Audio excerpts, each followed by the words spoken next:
Monday, April 3rd, 2023 at 1 p.m. This is a regularly scheduled Fort Myers Beach Town Council meeting. All the council members are present. Attorney, town manager, town clerk are in attendance. Please rise for invocation, followed by the Pledge of Allegiance. Accept our thanks for this day with all its blessings and opportunities. Thank you for every seat that has been filled here today, for each mind and heart that fills the presence of this room, as well as the lives of those we will encounter afterward. We meet today asking for guidance, wisdom, and support to engage in meaningful discussion for our leaders as they render service to our fellow citizens and community. Ready us to make every moment count. Amen. Amen. I pledge allegiance to the flag of the United States of America And to the republic for which it stands, one nation, under God, indivisible, with liberty and justice for all.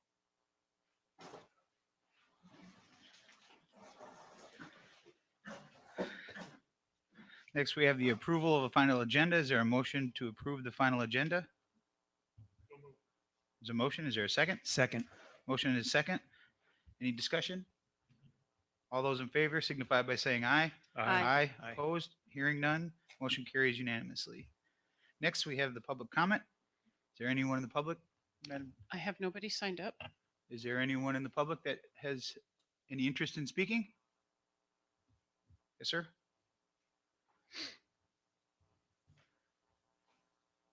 Good afternoon, Mayor and Council. Thank you very much for having us. What's your My name, name's sir? John McLean, Egret Street. I'd just like to thank you this morning for the public session that we had in meeting the candidates.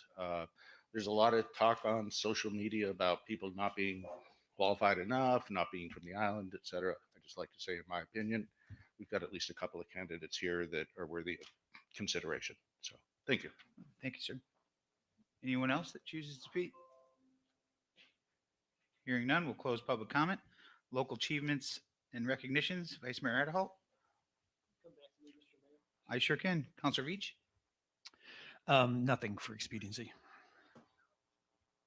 I'm good, thank you. Councilor King.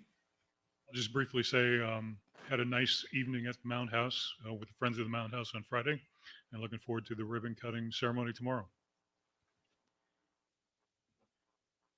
Vice Mayor Adderholt, you ready? Okay.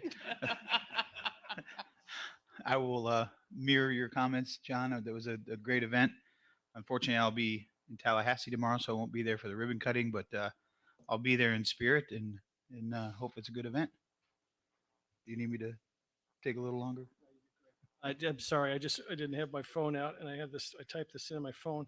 I just wanted to say briefly, and I know the mayor in particular and our two town managers can attest to a litany of people that have been extremely helpful to us and our staff from the state, feds, county, et cetera. But I wanted to mention a gentleman whose last day was last Friday, and I made a bunch of notes on my phone, and I'm challenged here to find them. This gentleman's nickname was Mo, and he was in charge of security at the front gate of our temporary town hall. He had a clean shaven head and a demeanor that was encouraging to all. He served one tour of duty in the United States Marine Corps, and he's headed back to his home in Miami. He's with NFG Security. He will soon be, I'm sure everyone has met him. When you came into the town hall, right at the front gate there, he would greet you, direct you, and was extremely kind and encouraging to everybody who was really, quite honestly, going through a very tough time. And I was always uplifted by his demeanor. He's going to be running the security for a show that I'm sure all of my colleagues watch on a regular basis. It's called Love and Hip Hop Miami, and it plays on VH1. And it's Trick Daddy and Trina are the stars of the show, and you will see this gentleman on occasion providing security. Jim, do you stay home to watch that? I've not seen it yet, but it's on my list of things to do. But I got to tell you, Mo was such an encouragement to anybody who came in that gate, and we often underestimate people like Donna, who's our receptionist for the town hall, who's such a blessing to so many people and sets the tone of service to people who come into our town hall. And I think those positions are often undervalued, particularly when they really do encourage and touch so many people. So thank you, Mo, for your service. I had sent a note to his boss for just thanking him as well for his service. But again, just wanted to mention that I'm sorry I wasn't prepared. I've been focused on other things this morning, but I wanted to make sure we mention that because I think he and his family are going to be watching. Thank you. Well, I'll be looking forward to a counselor update on this show at the next meeting. Next, we have advisory committees, items, reports, and appointments. Any advisory committees here? Seeing none. Now we have approval for the minutes. Is there a motion to approve the minutes from the management and planning session March 9th, town council joint session with the LPA March 9th, town council March 20th, and the town council joint session with the LPA from March 20th? So moved. Got a motion? Is there a second? I'll second. Go ahead. Got a motion and a second? Yes. Well, I had a couple of, I noticed a few typos here and there. On page 3 of the March 9th, there was, they mentioned council member Bowen, and I think it should be LPA member BOAN, not BOWEN. Any other corrections? Is there, who got a motion and a second? All those in favor signify by saying aye. Aye. Aye. Opposed? Hearing none. Motion carries unanimously. Next is a consent agenda. There are 3 items on there. Resolution 23-31 and 23-32, extension of the state of local emergency. Victor, do I have to read every single one of these resolutions through here? Okay. That's A. It's adoption of resolution 23-31 and 23-32 entitled "A Resolution of the Town Council of the Town of Fort Myers Beach, Florida, amending and extending the proclamation that a state of local emergency exists because of the catastrophic impacts caused by Hurricane Ian, providing for conflicts, providing for Scrivener's errors, providing for severability, and providing for an effective date." Item B is for the SRF loan agreement amendment 4 DW 360801 payment suspension. That is to authorize the town manager to execute amendment 4 to SRF loan agreement DW 360801 for the town of Fort Myers Beach, which will suspend semi-annual payment activities in the amount of $574,614 until April 15th, 2025, while the town focuses on hurricane restoration efforts.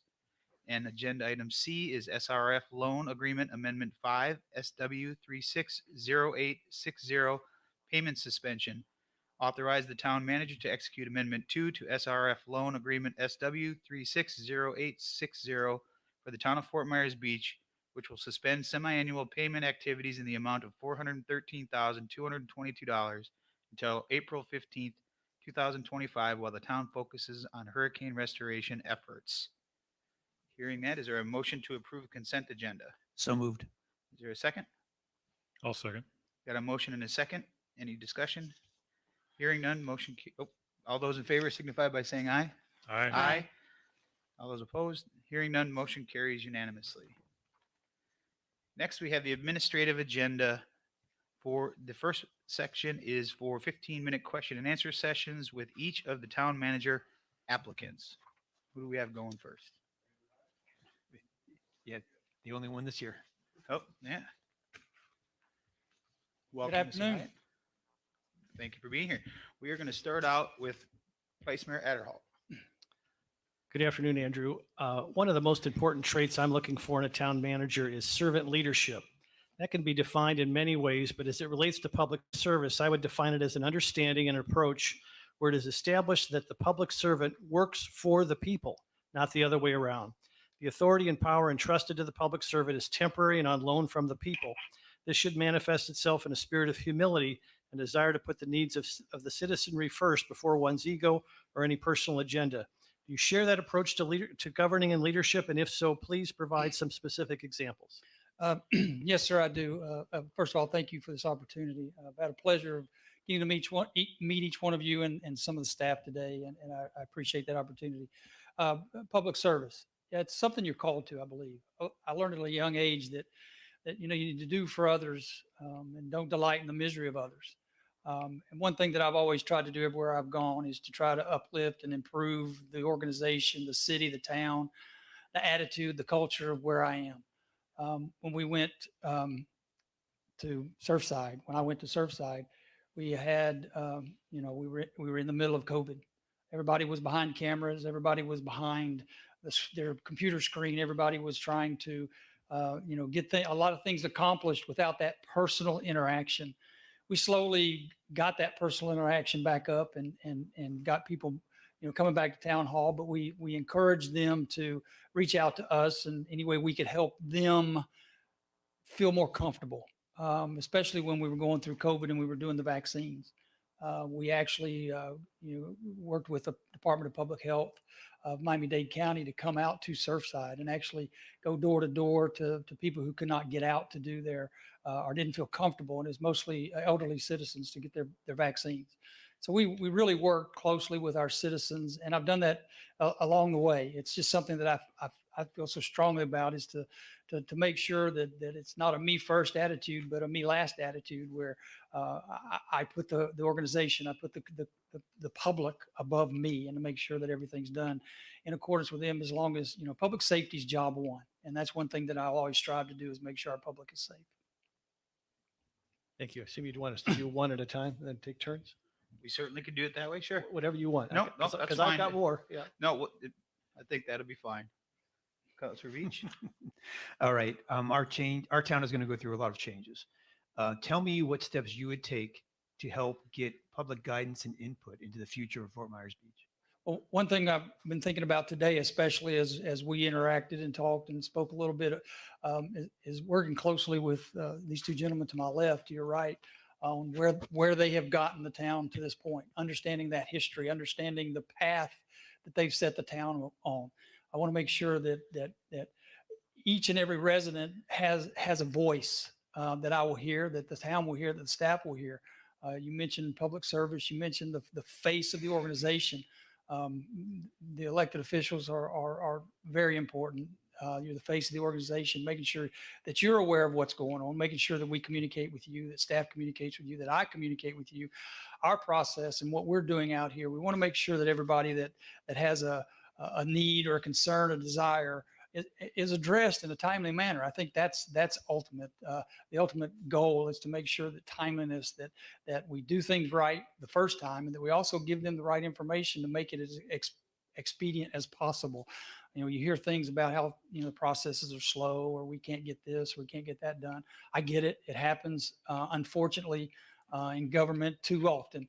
But there's things we can do about that. And I think us need to do things about that to make sure that we expedite as much as possible, because you create tension when there's friction. And of course, nothing moves without friction most of the time, but I understand that we can take a negative move, turn it into a positive. And some of this time waiting and delays in processes should be shortened as much as we can control. And we can control quite a bit. Not having been here yet, not having been on the inside looking out, just the outside looking in, there seems to be some opportunity already being addressed, already being moved forward. And I think we can just continue to go in that direction.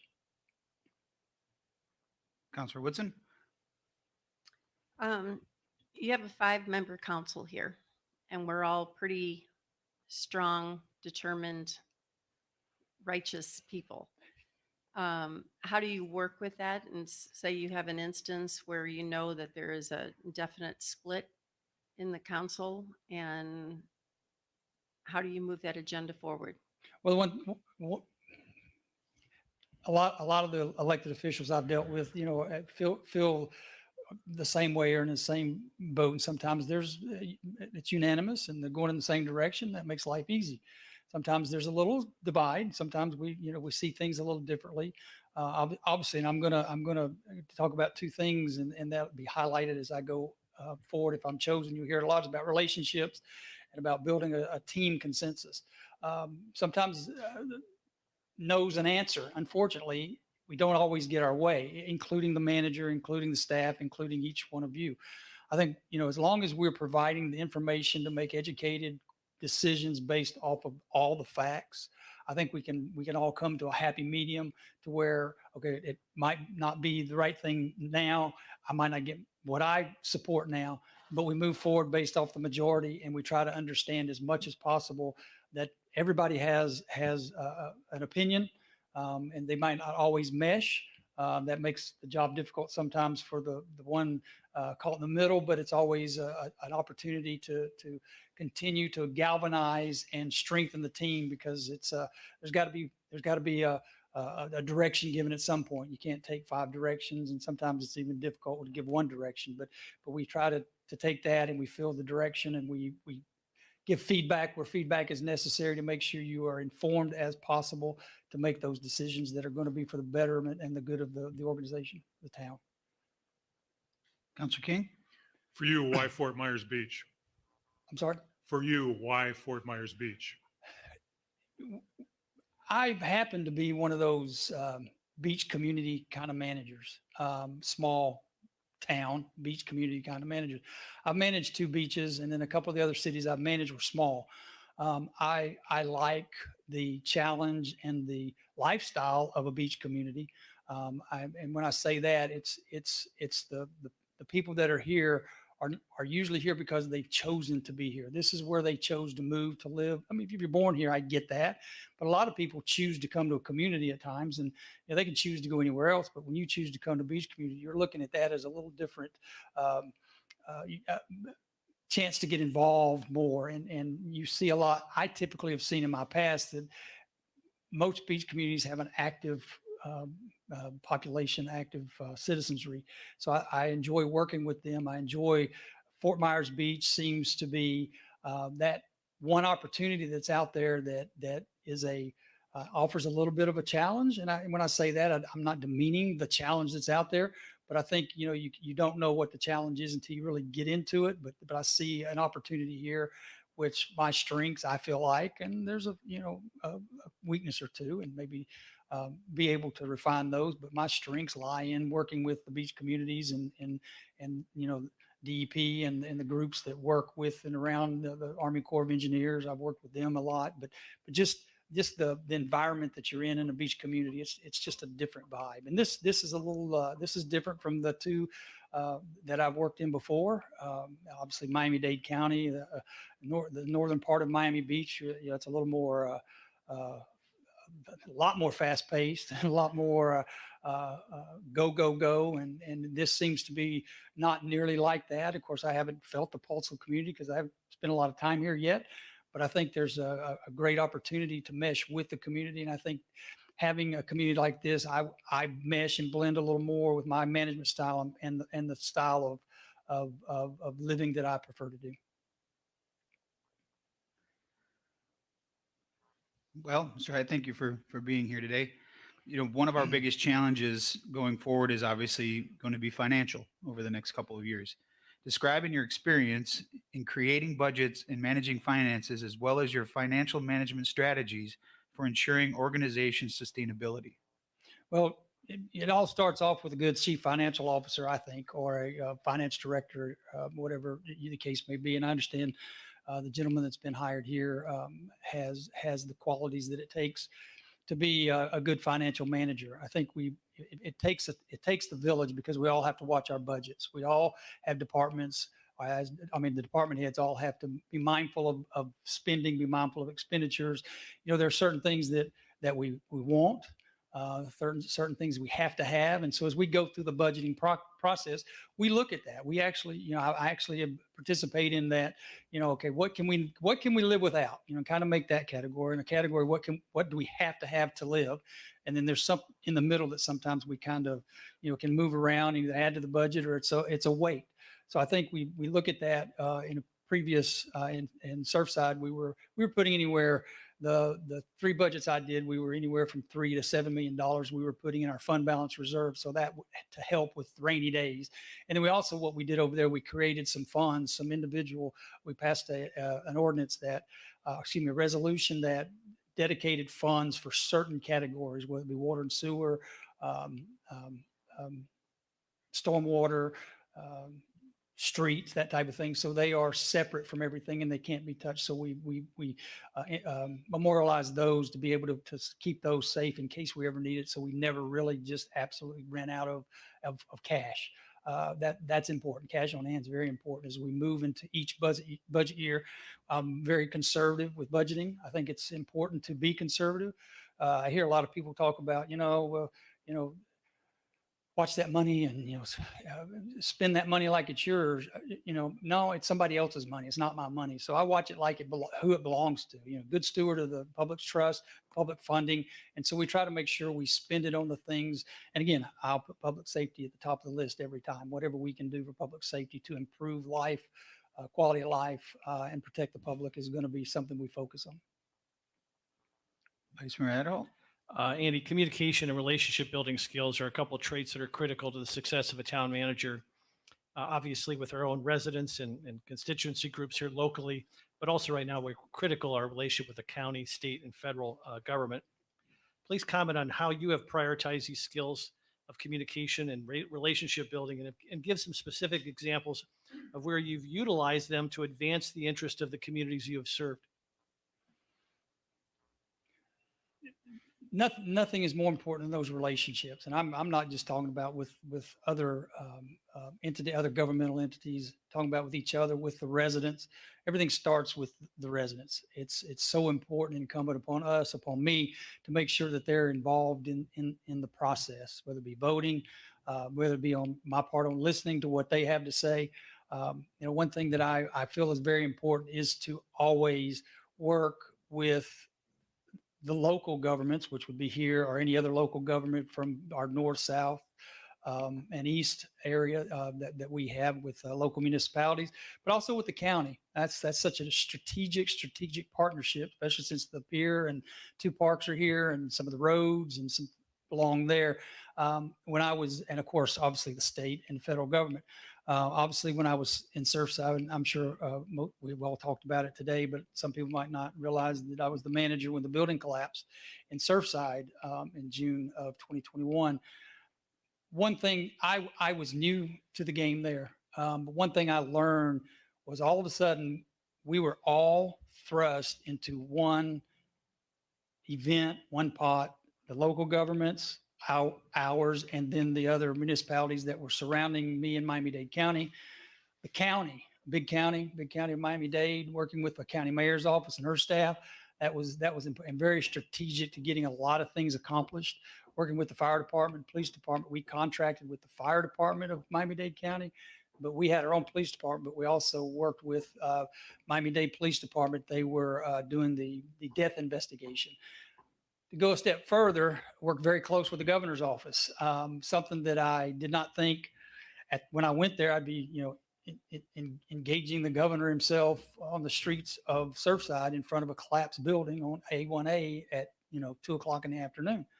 But we had a conversation there and we talked about, the need to have that relationship and the need to continue to do that. And I continue to believe that, I've got relationships there with, the state, with Kevin at the emergency management.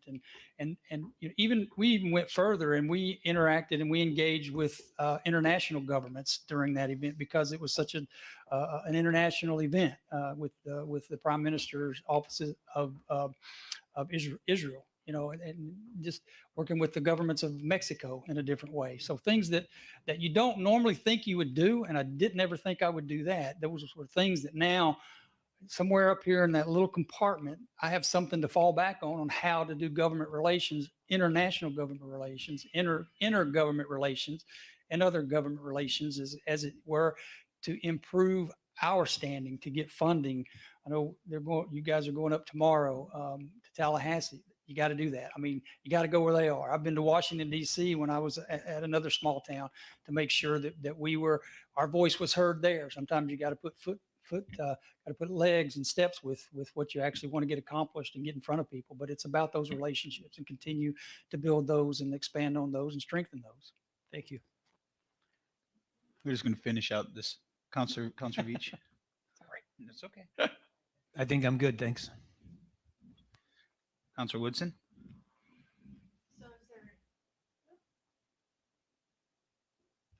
You've had a number of interviews. It's been a wild morning. Is there anything that you feel that you have not been able to express about your experience so that you would like us to know? I think, thank you. I think the one thing, I've read a few of the comments. I mean, sometimes you just need to take a pulse of the community and see. So before I came, I read a few of the comments. It was talking about the experience and the hurricane experience. I would dare say, and I think I mentioned it to a couple of you, there's not many managers that you can plop down in this position right now today that have had the experience of a total recovery of a pretty devastated city. That's a small number, and they're hard to find. But I have had those experience. I've had experiences similar. Obviously, that collapse was something that we had no forewarning. It's not like you had a hurricane warning or a building collapse warning 10 days ahead. It's a one morning go, and you got to react. You got to respond. You have to have your emergency management hat on now. You can't go sit back and say, okay, well, after it's over, we'll go fix it. I think the hurricanes that I've been through with Wilma and with Irma and with Matthew, and even though the recovery wasn't to the level of where we are now, there was still recovery, still working with FEMA. It's still the same type of process, maybe not as in depth, but it's still the same process of working with those organizations that are required in the state of Florida. Councilor King? Counselor Woodson covered mine, so I'm good. All right, I'll give you one more and then we'll let you be anywhere. We may have more questions down the road, but Okay. We've covered communication. Obviously, you covered some of the finance part of it. One of the other important things, at least for me, is how you interact with your staff. How would you elevate your staff's strengths, weaknesses, and opportunity for improvement, and how do you implement changes when needed? The last position I had, the first thing I did was I sat down with human resources, and I sat down with each staff member, director, department head, and then we went further. But this was one of the first things I did, and we went over their job description. And we asked those questions. I asked those questions. Do you really do this? I mean, what else do you do? And it was surprising to see that there were some things that were not being done, or that were being done that weren't on the job description. So it's like you're not really getting credit for it. One thing I'm a huge proponent of promoting within. When I was in Surfside, I promoted 3 people to directors positions. I encourage, I empower.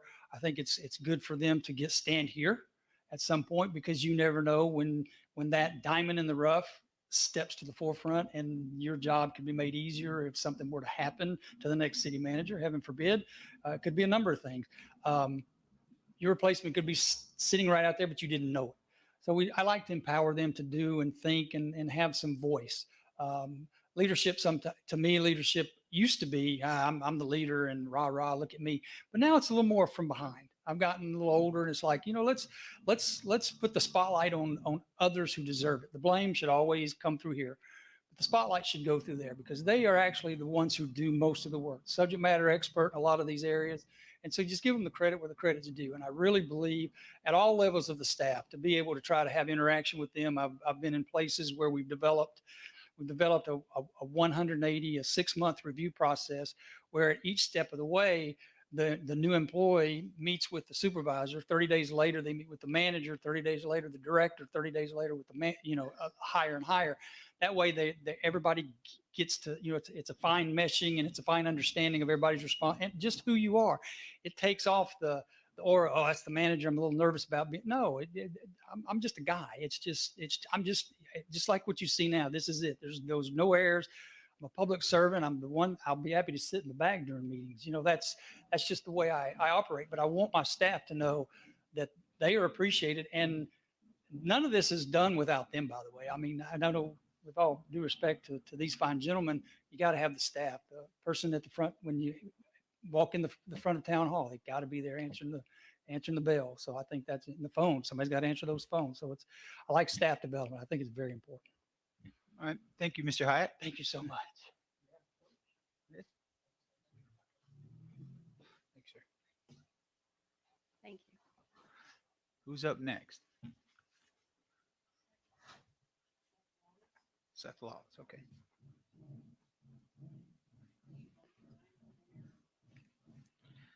No, I think if we keep it that same, it'll potentially go faster or slower. Yeah, exactly right. Good afternoon. Good afternoon. How are you? You want to Um, identify yourself so everybody at home knows who you are? My name is Seth Lawless from Monticello. Well, thank you for being here, Seth. Vice Mayor Erholt?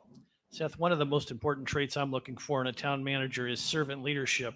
That can be defined in many ways, but as it relates to public service, I would define it as an understanding and approach where it is established that the public servant works for the people and not the other way around. The authority and power entrusted to a public servant is temporary and on loan from the people. This should manifest itself in a spirit of humility and a desire to put the needs of the citizenry first before one's ego or any personal agenda. Do you share that approach to governing and leadership? And if so, please provide some specific examples. Well, I certainly share that sentiment. I think you're there to better the community. The whole council manager form of government is to take the politics out of local government. Going back to Stanton, Virginia, in the first place it was incorporated, and to put a professional manager to run the day-to-day business. And so I've got no agenda. I never will develop an agenda. I may have opinions and ideas, which I will share with you. I will have recommendations. But I'm here to carry out the will of the majority of the council. And just like I assume you're here to carry out the will of the citizens. Thank you.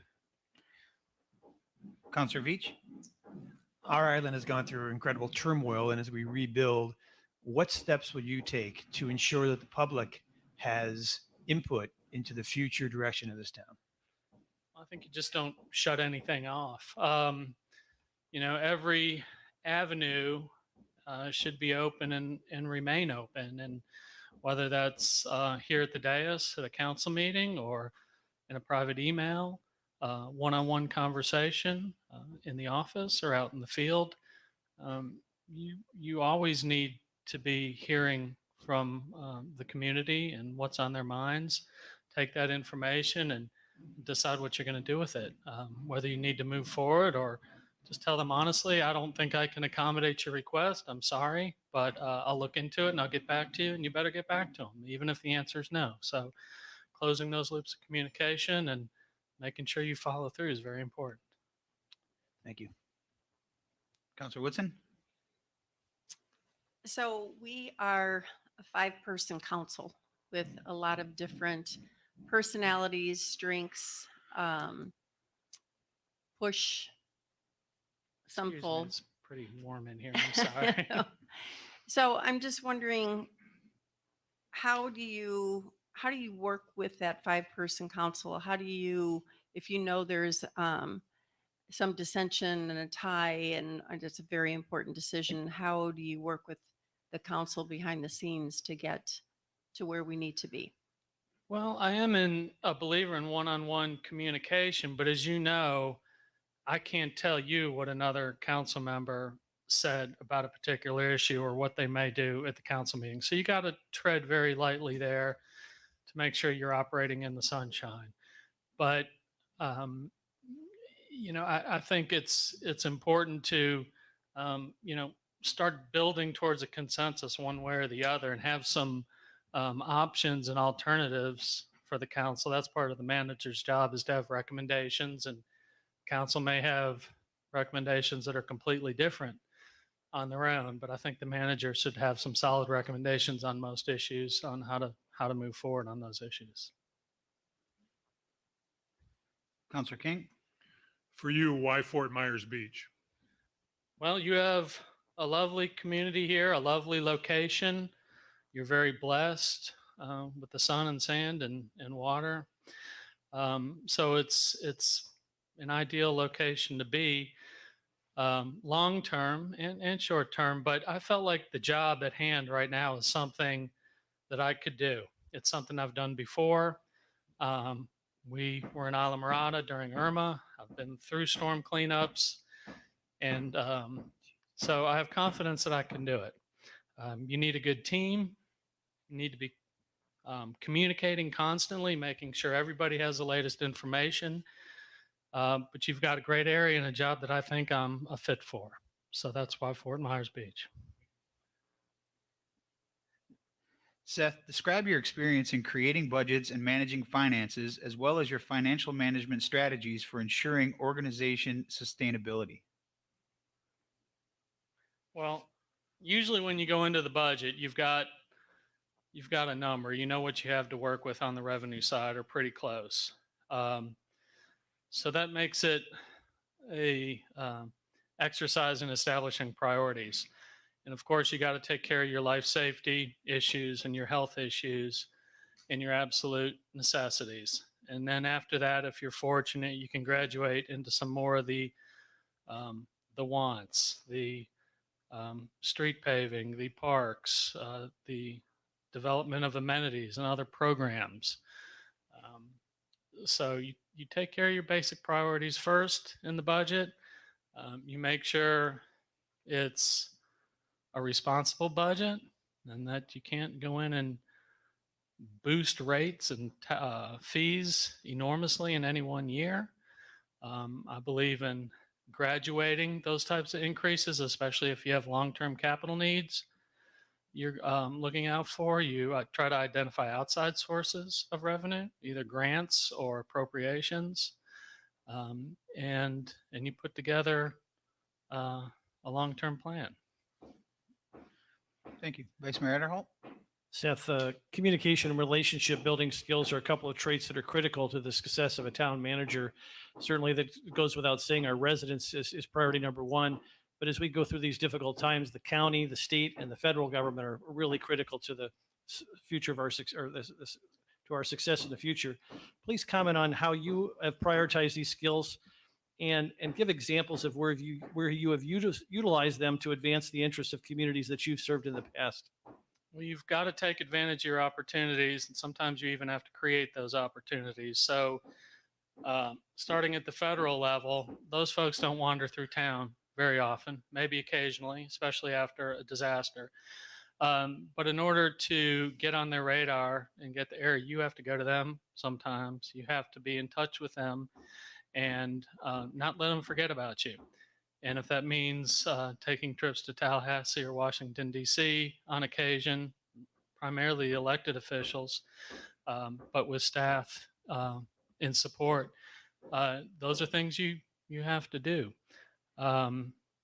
Same at the state legislative level, the state regulatory level, and you get down to the county level, and it's a little different. You see those people on a daily or weekly basis. But you have to bring the issues forward, let them know what your concerns are, make your case, have your elected officials make the case. I think that's always very important, that the manager is there to do what the council wants them to do and to lead where appropriate. But the chief elected official, in my opinion, in dealing with outside government agencies, that's where the chief elected official plays a very large role. In dealing with the federal government, dealing with the state government, that the chief elected official represents the town in many cases. And so I see it as a partnership between the elected official and the staff getting on the same page and having a plan on how you're going to approach those and what you're going to ask for. And certainly before each session, it's my practice, or been in the habit of, bringing forward lists, asking for ideas in advance of the legislative session. What's on our plate? What are our needs? Let's get our list together. Let's get a vote of the council so we can say that this has been endorsed by a majority of the council, and take that to them with a resolution. Thank you. Councilor Veach? Nothing. I'll enjoy the questions from the other counselors. Councilor Woodson?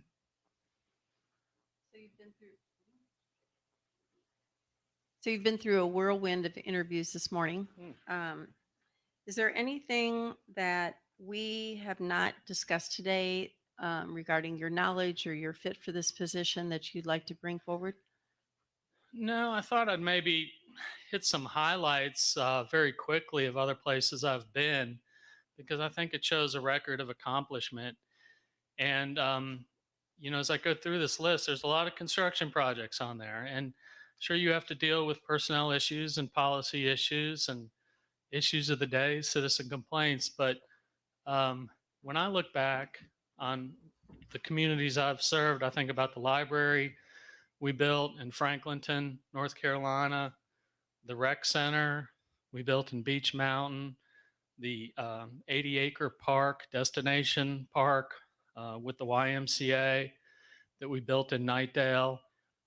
Those are the type of accomplishments that I put on my resume, and I think back with some pride on that I was a member of the teams that developed those, and they're kind of my career highlights. That's what I had the most fun in working on, and when I go back through those locations, that's where I go. That's what I look at. I roll through the park and I go check on the library and the rec center and stuff like that. So.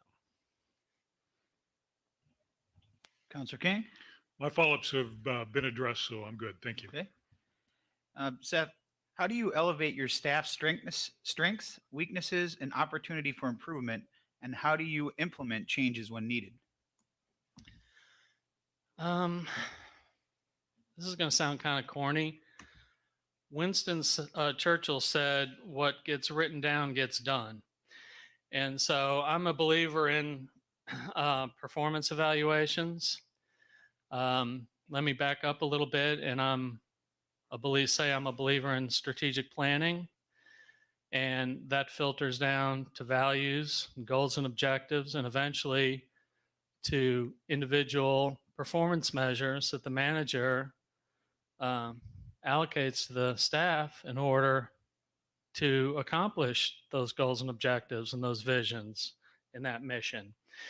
And so it's an inverse triangle almost. It start with those broad strategic goals, and they end up being specific tasks that people have to actually do and accomplish by a date certain. And those need to be written down and monitored and talked about of why they're not being met, or good job, accomplish that. Let's decide what's next. All right. Thank you, Mr. Lawless. We may call you back up if we have some more questions, but we'll move on to the who's next? Jeff Schubert. Jeff Schubert is next.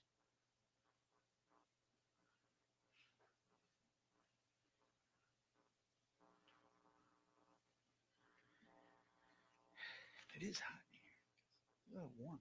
Can you? Yeah. I want someone to pass out up at the.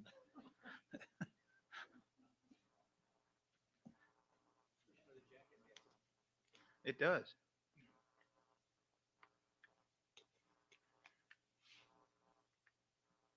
You guys warm out there? Looking awful content up there. I see a couple shiny foreheads like mine. Well, I wasn't directing it at you, Mr. Safford, but since you jumped in.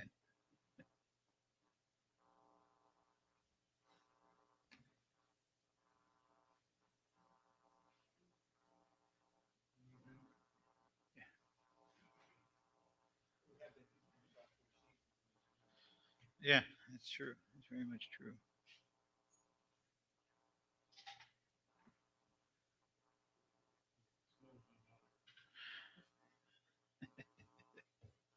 Moving further south.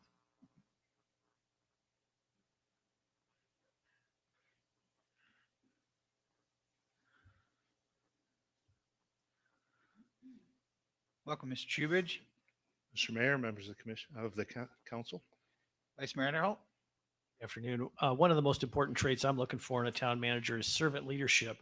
That can be defined in many ways, but as it relates to public service, I would define it as an understanding and approach where it is established that the public servant works for the people and not the other way around. The authority and power entrusted to a public servant is temporarily on loan from the people. This should manifest itself in a spirit of humility and a desire to put the needs of the citizenry first before one's ego or any personal agenda. Do you share that approach to governing and leadership? And if so, please provide some specific examples. Absolutely. I think that working in public service is a service calling. It's in the name. When we're helping people, if you're here for your own ego, then you're in the wrong job, because that's going to come back at you. It just is. As far as public service, you need to do what's right by the community. One of the watchwords or watch phrases that I use, I can work with any council or any person, any committee who has the best interests of the community at heart. And that is just an embodiment of that, of exactly that philosophy. Uh, we work for the community. That's not to say we work for an individual community member, but we have to work for the community as a whole. But all of the community members need to feel heard. Counselor Veach? Our town has gone through incredible turmoil. What concrete steps would you take to ensure engagement and with the community into the future of Fort Myers Beach?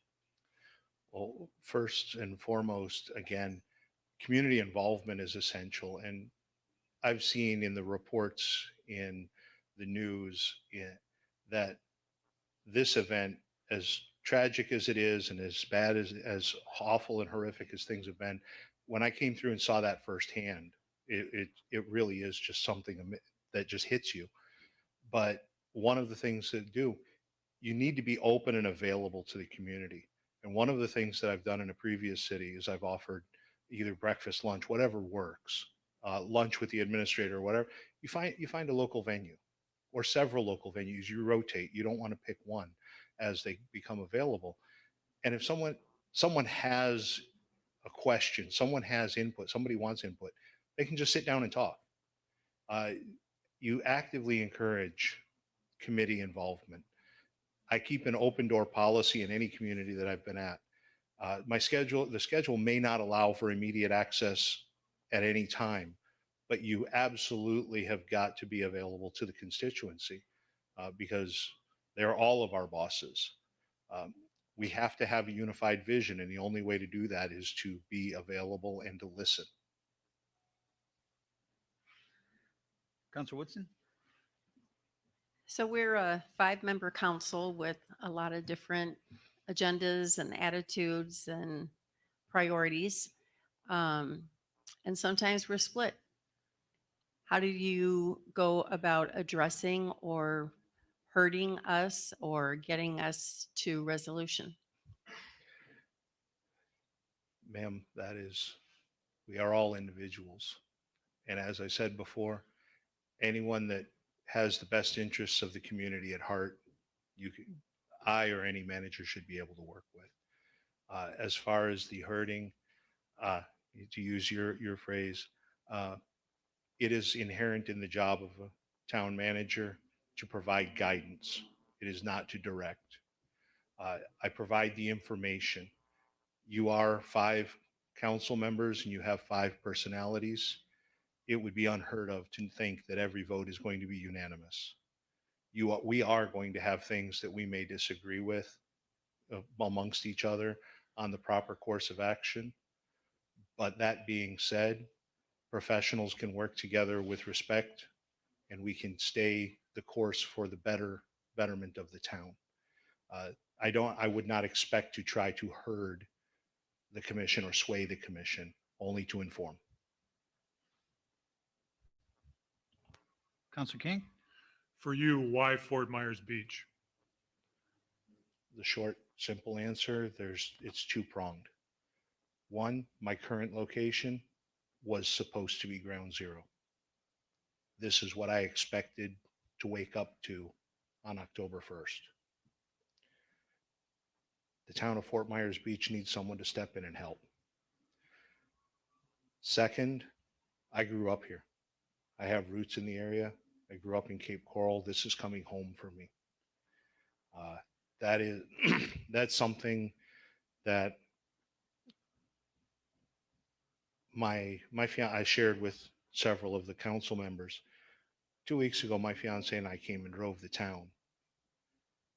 You can't get any kind of an impression of what happened here without seeing it firsthand. I had to pull my car over at Estero Boulevard to give her a hug because she was breaking down looking at the devastation.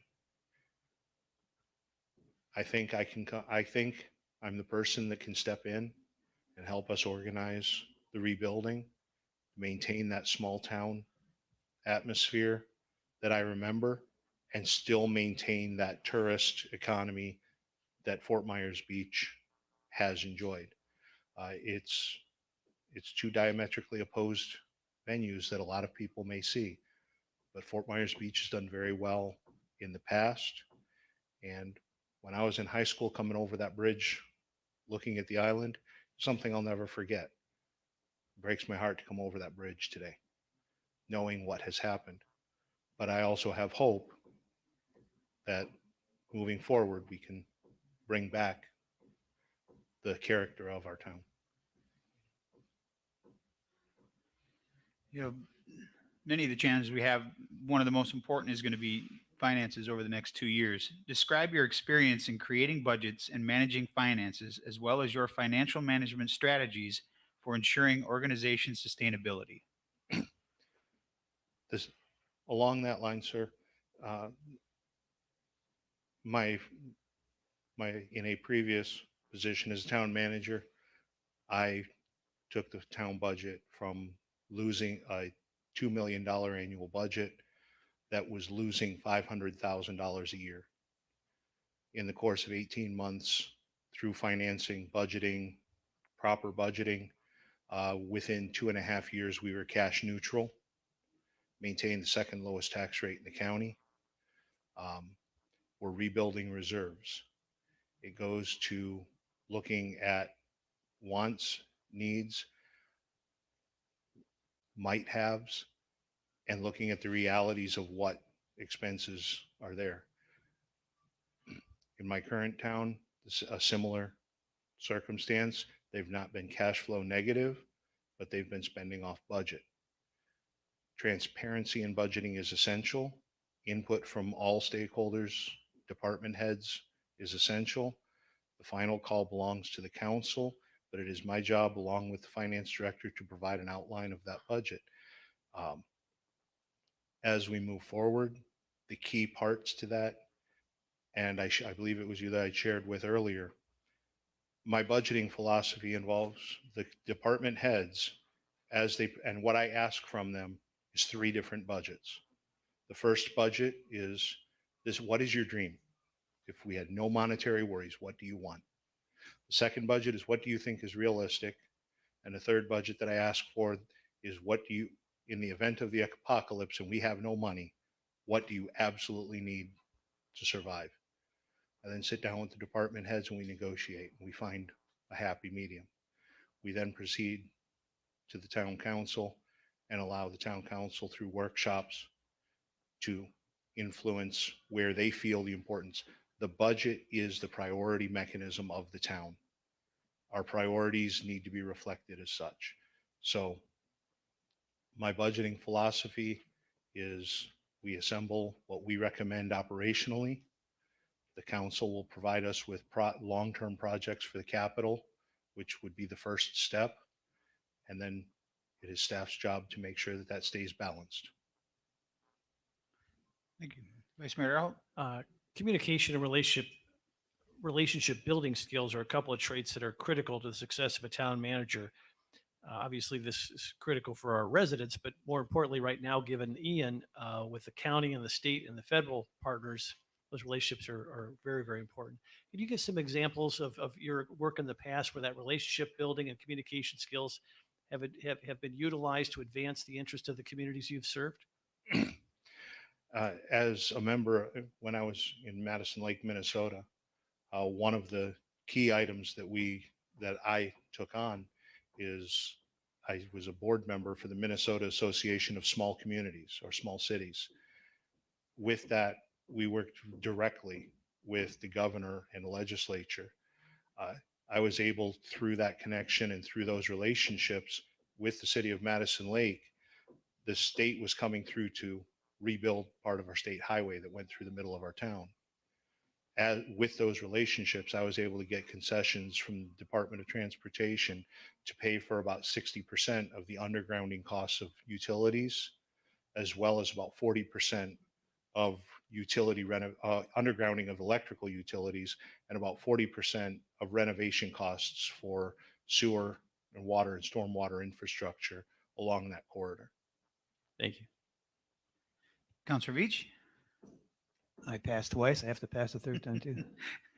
Counselor Woodson, So you've been through a whirlwind of interviews this morning.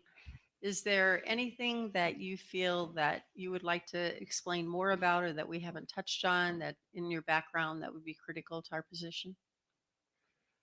Just that, and this came up in one interview, and one thing that it was brought up by interim city manager, that my background is varied.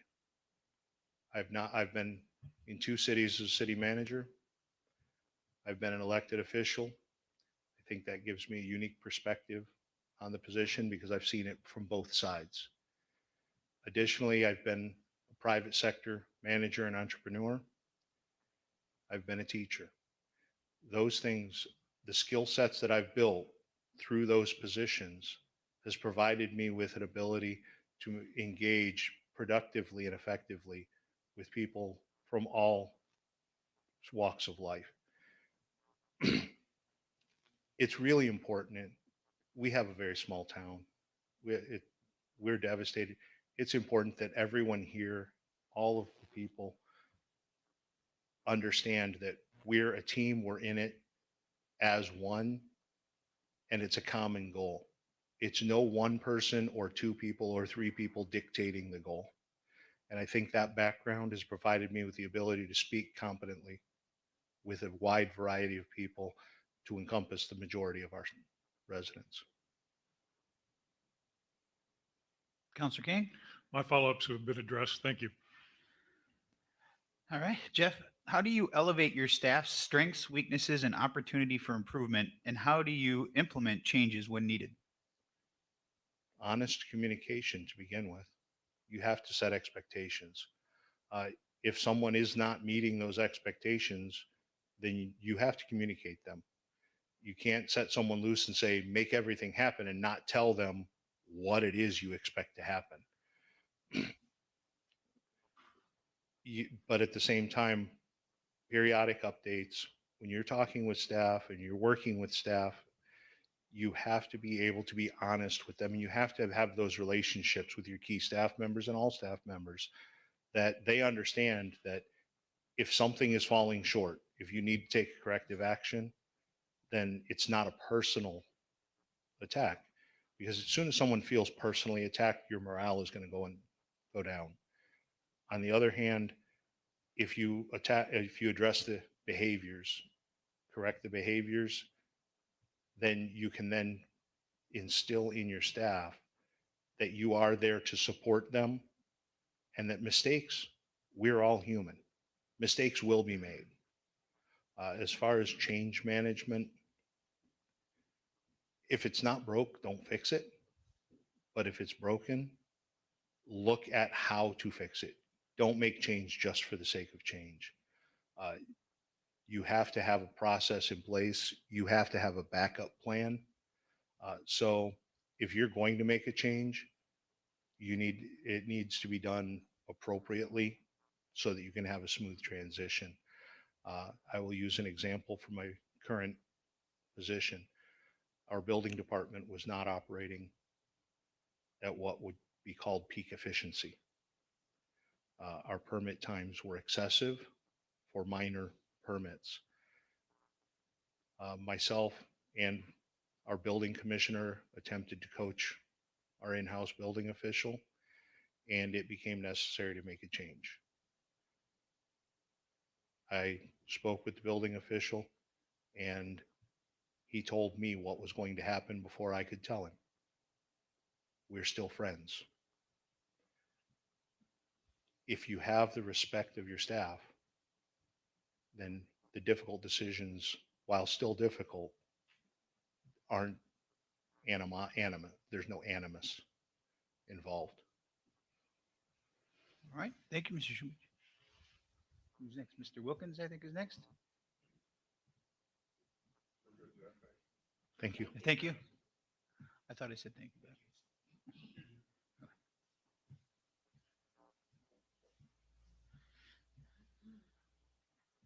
Bring key stopper ganger.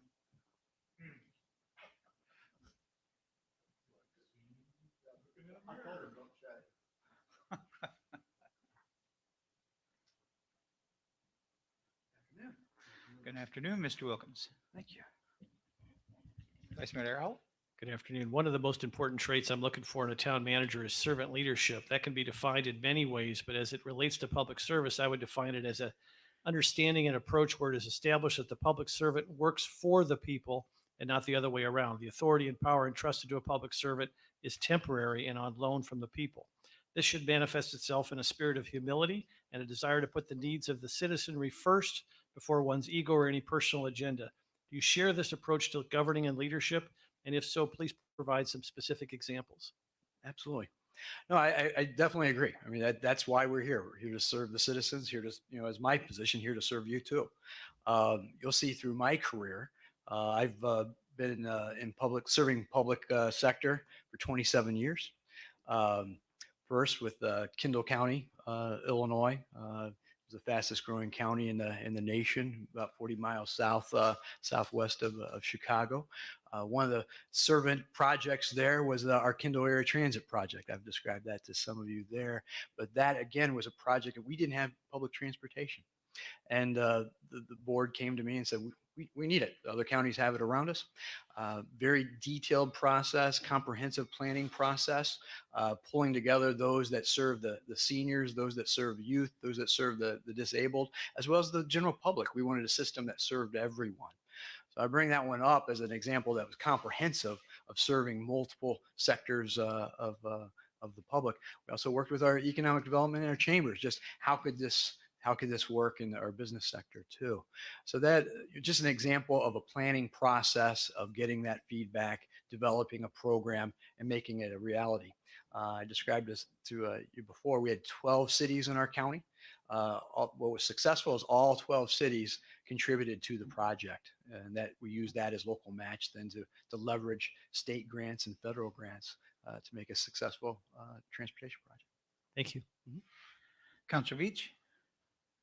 Our town has been through a lot of turmoil lately. What concrete steps do you take to ensure public engagement into the vision of the future of Fort Myers Beach? Again, it goes back to that comprehensive planning. You hope that the public, I mean, we have some here, some that were here this morning, so appreciate seeing them. But incorporating them into the public input process early on, whether that's electronic, charrettes, or all combination of. But synthesizing that input to where it's useful for you and for the public too. Taking something that's anecdotal and trying to create something that's usable information. But mainly it's through again charrettes and public process surveys and such. I know you have a lot of processes here. What are you already have the challenges of redevelopment, but how are you going to get that input for Times Square area? How are you going to get the input for other parts of southern part of the island too?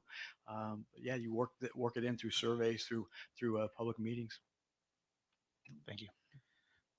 Councilor Woodson. So we're a 5-member council with all different agendas, backgrounds, opinions, very strong opinions. We may or may not be in agreement. A lot of times we're not. How do you negotiate that? How do you help us through that process to get us on the same page? I'll give an example. When I went to Buchanan, Michigan, I described this to you that they had 6 city managers in 2 years. Just one side of the town would say day, the other side would say night. But first and foremost, with council members, what describe this to you? What is that that you want to impact? You're getting your feedback, your input. But I understand and cognizant that you have an election too. You want to be able to participate and say, hey, we did this, and you were part of it too. So I want to be able to not only know what buttons and what impact and change that you want to affect, but then make sure that you're part of it and you feel part of it and you've been successful. So a lot of that is a lot of communication up front. I've described to you earlier about how I approach my first 6 months. So I'm not necessarily sure I need to go through that again, but I think that's also active listening. I've in a lot of meetings, sometimes council members will times talk past each other. So I like to be able to listen, actively listen, and see where I hear the common ground. And sometimes I might step in and explain, this is what I'm hearing, and at least to express what I hear as the common ground and try to facilitate that discussion. Counselor King? For you, why Fort Myers Beach? You have a community here, really a community of choice. You all chose to come here. Just about everyone who's come here has come here by choice. And you have not only to be part of the community and develop the community, but also as a destination. So you have a great asset here, but you just been knocked down. And for me, it's that challenge. I've been part of other communities where we've had challenges. I think when you look at my skill set and strategic planning and capital planning, financial planning, intergovernmental relations, team building and HR experience, I feel like all those assets pulled together, that they match up very well with the challenges that you have. So really it's looking at the challenges. I look forward to when you start to develop again, it's you're going to create something special. Jeff, financial stability is going to be one of our toughest challenges over the next couple of years. Describe your experience in creating budgets and managing finances, as well as your financial management strategies for ensuring organization sustainability. Well, really, every position I've had has been knee deep in budget. So it's pretty much A to Z. So whether it's setting the parameters of setting up just the department budgets, but those department budgets should be linked to projects and goals that are prioritized. So first and foremost, you're looking at your forecast, and you're setting some parameters for your department heads to follow. And so you can set up at least a good operational budget. Obviously, with the capital needs that you have, you got to fit those in with the priorities too. But I've had a lot of experience with governmental loans that the city or the town may need, bond finance. As far as capital planning, you've seen where I've planned courthouse expansions, jail expansions, and put the financial plans together for those, issued the bonds for those, refinanced the bonds for those. So been very very detailed oriented in those projects. So really, I always want to, if we can, you want to pay as you go as much as possible, but there's going to be projects 20, 30-year lifespans that you may need to finance, and we'd obviously try to take advantage as much of the programs that are available now to the island. Thank you, Vice Mayor Earl. Yeah, you've touched on the communication piece. I want to ask you about relationship building skills, particularly as we've just gone through, Ian, the importance of our county and state and federal partners. Can you give some specific examples of how you've utilized your relationship building skills in the past to advance the interest of your community? Yeah, absolutely. Well, we usually, every year we'd have a public policy agenda, legislative agenda that we would work with our state caucus as well as our federal. A couple of examples at Kindle, there was an outer belt that we worked toward. It was called the Prairie Parkway. So worked toward planning dollars for that, and we received those planning dollars through IDOT. Other projects. We were a county that didn't have an interstate through us, so everything was on the county highways. So we had a lot of planning processes with the 12 cities and the townships that were in our county to plan the county highway system to take that off, to reduce congestion.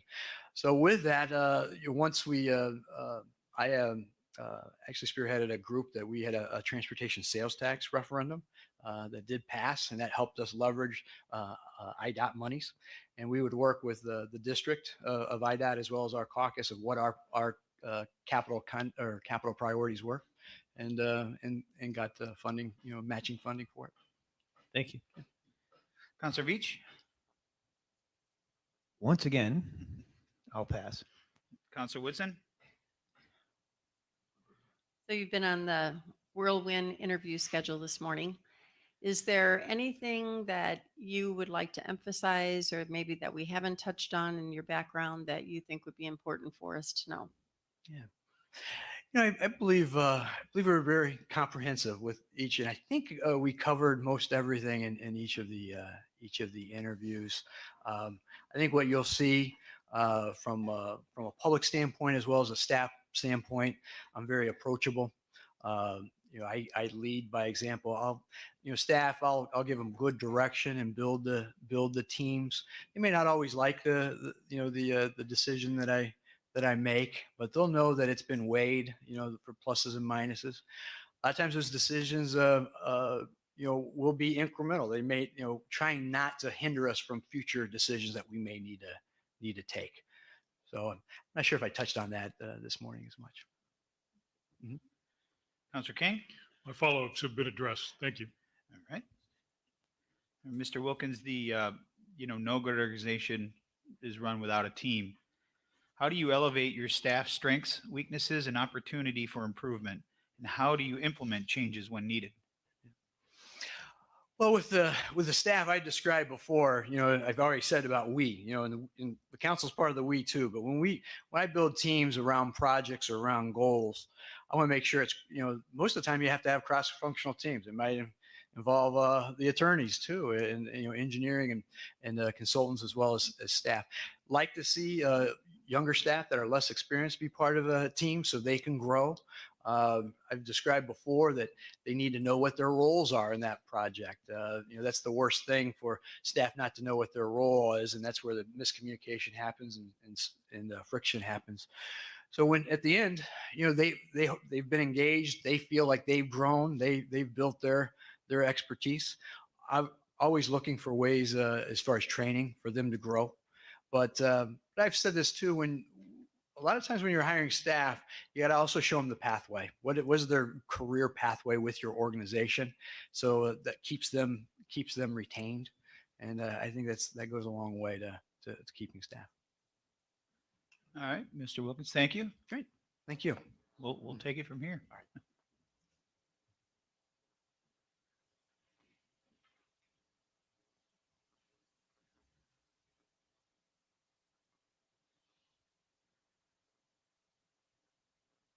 At this time, we moved the second public comment portion of this up to this area to see if there was any public comment after having the 8 o'clock session with the potential candidates and then meeting with us and then hearing this. If anyone would like to come up and speak, have any input?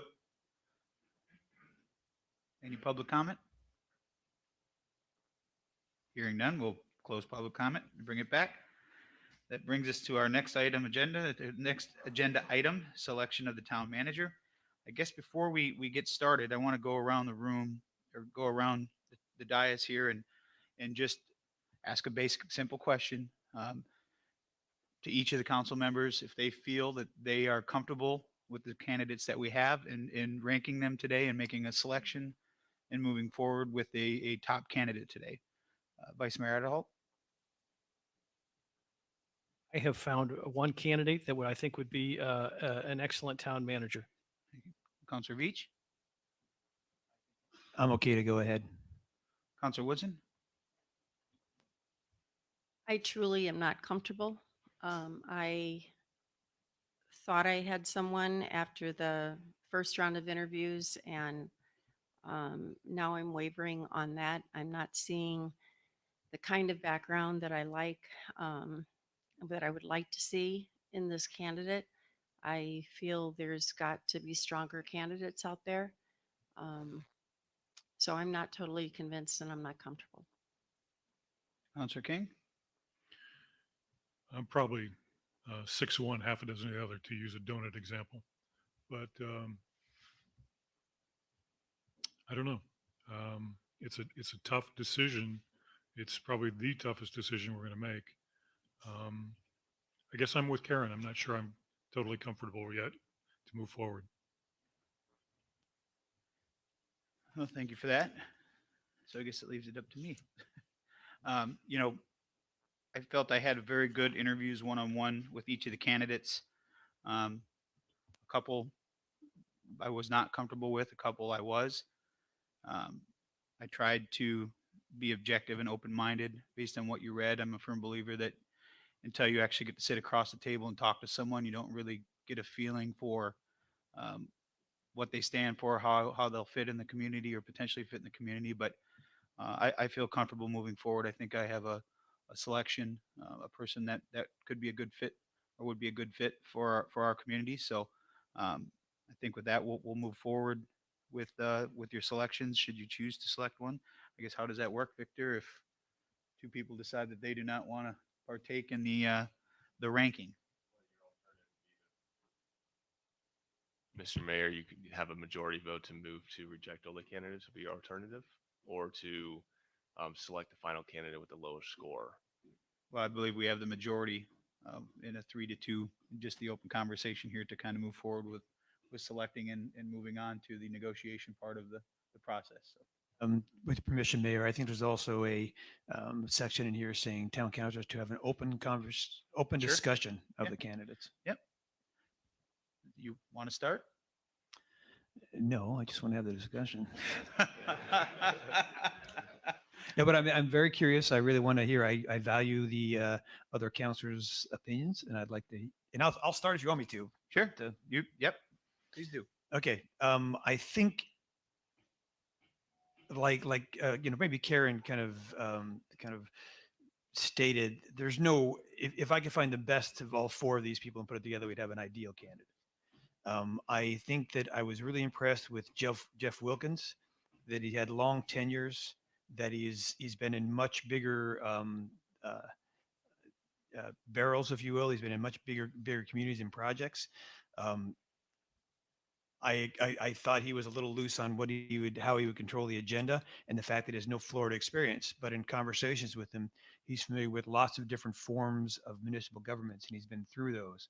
So I think that it wouldn't be too much of a stretch for him with his experience to be able to handle the nuance that is Florida. I was also impressed with Andrew Hyatt. I think that he's had some of the closest experience to what we're looking for as far as hurricane experience. And I'm not sure. And I really liked his comment that he made to me that he would use the CFO to comment on the budget impacts of a lot of ordinance and things that were passed. I think that's an important thing, that at least we have more information going forward. Those are my two favorite candidates. Okay, I guess with the continued discussion, is there any council member that would like to ask any follow-up questions to any of the four candidates as we continue this discussion? I don't have a need to ask them questions, having spent time with them. This is probably maybe going on a limb, but the department heads had lunch with them. Would it be okay to hear what their thoughts are, if any of them want to address it? Well, I'm certainly not opposed to it if they feel comfortable with wanting to do it. If the town manager thinks it's a good idea.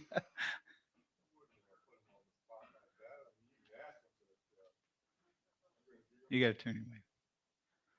Expect you'd see a lot of tap dancing, but if you want to ask them,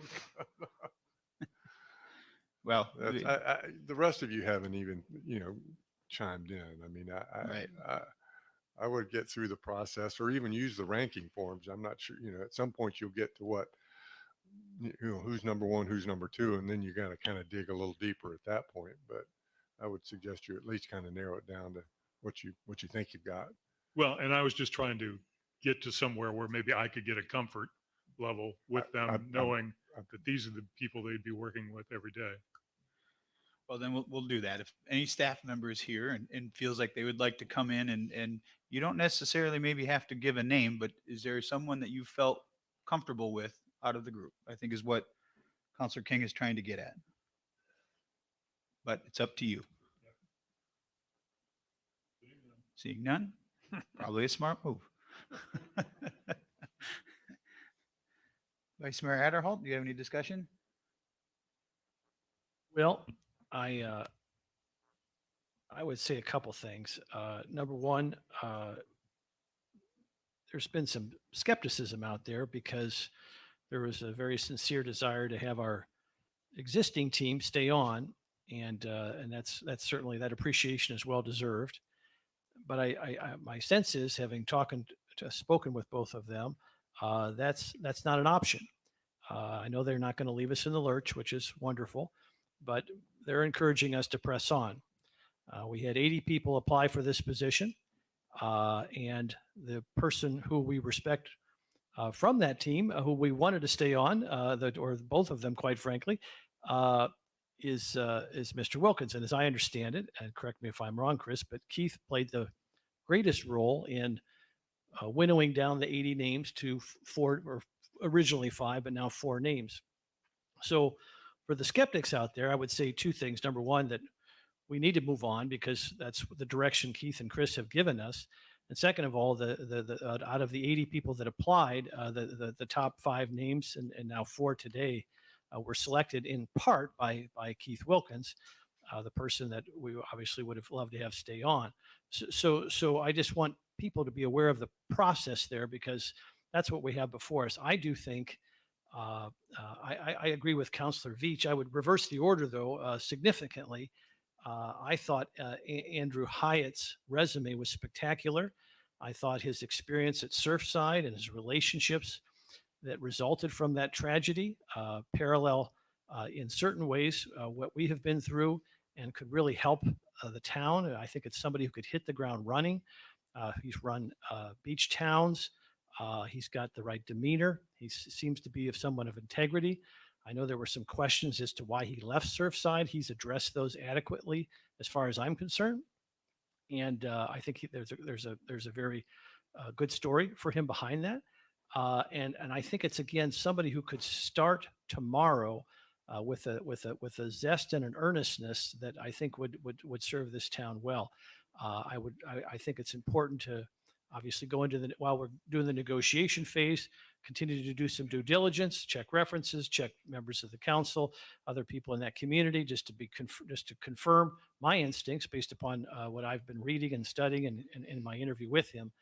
But I think Andy Hyatt is somebody of the utmost skill set and integrity who could start and serve the town of Fort Myers Beach well. And again, in my second choice would be Jeff Wilkins. He does not have Florida experience, which I think it's not fair, but it's a reality that we need somebody who could start and hit the ground running. And even though he has a wonderful, fine Indiana education, I think he's at a disadvantage not having any Florida experience. Thank you. Councilor Woodson, you have anything to add to that? Feel free.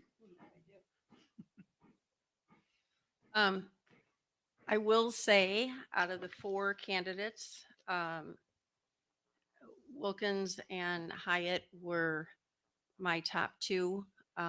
Hyatt was by far my top candidate before I had the interview, just because of his experience with Surfside, his experience with his longevity. There was a lot of conversation on Facebook and social media about the movement of all the candidates. And I will say for the most part that these 2 candidates certainly calmed me about their movements and why they had their movements and that type of thing. So I feel comfortable with that. I have to say, and Keith and I were in this interview together, I have to say that I had a huge red flag when interviewing Mr. Hyatt, and Keith knows what it was. And it was a diversity comment that I was done. So for that reason, I cannot go forward with that candidate, although he was my number 1 all the way through on the list. So. All right. Well, I'll try to be as brief as I can. I think over the last few months, we've been fortunate to have these 2 gentlemen on the right, kind of come into our lives and help work through some of the challenges we've faced over the last few months. I believe that the town rubbed off on them as much as they admit it and sometimes don't admit it. They have been very forthcoming, at least with me, and I believe with everyone else, that they came here to help. They're not going to leave us high and dry, but it was not their intention to be the long-term solution. So you have to respect that. I believe that as one of the candidates up here said, I don't know that there's one specific person out there that fits every perfect thing that we'd want in a perfect world, but we have to be realistic. We have to remember that we're in an area that's going to be very challenging for someone. It's not for the faint of heart. It has to be someone that's willing to engross themselves in our community, understand who we are. I believe these two gentlemen have done that. I think their commitment to sticking around and helping through a transition to make sure the top candidate, at least on my board, works with them. They can they have to fit into the community, and I believe that they're kind of going into this community with their eyes wide open, but not understanding exactly how our little 7 Mile Island works sometimes. I believe these two guys can bring them up to speed. I've had several conversations with Keith and Chris about you can't be taught certain things, but certain things you can be taught. Not every manager will have every single aspect, whether it be financial, on down the line, crisis management, whatever, all the things that we're going to need on down the line. But a good town manager will learn that and learn that very quickly. But you can't teach some things. You can't teach a personality. You can't teach interaction and communication. So with that, I'm ready to, unless there's any more discussion, I'm ready to fill out my ranking sheet and move forward. Mr. Mayor, Yes. I'm going to put you on the spot Okay. because that's a little unfair. We need to hear what your position is because, quite honestly, I've got some concerns about a couple of the candidates' ability to serve in this role, and if the ranking goes astray, I may reconsider. So I'd be curious, respectfully, as to what you're thinking at this point, As far as who are my top two and who are my bottom two, or just who you believe the leading candidate is at this point. well, I mean, I thought that's what the ranking sheets were for, but since everyone else kind of put it out there, I'll be more than happy to because I've already filled mine out. Talking to them at the beginning, it was very clear to me just in the conversations and then through our private interviews that two of them, I don't believe would have what it takes to stand up for what I think they're going to be going into for the next few years.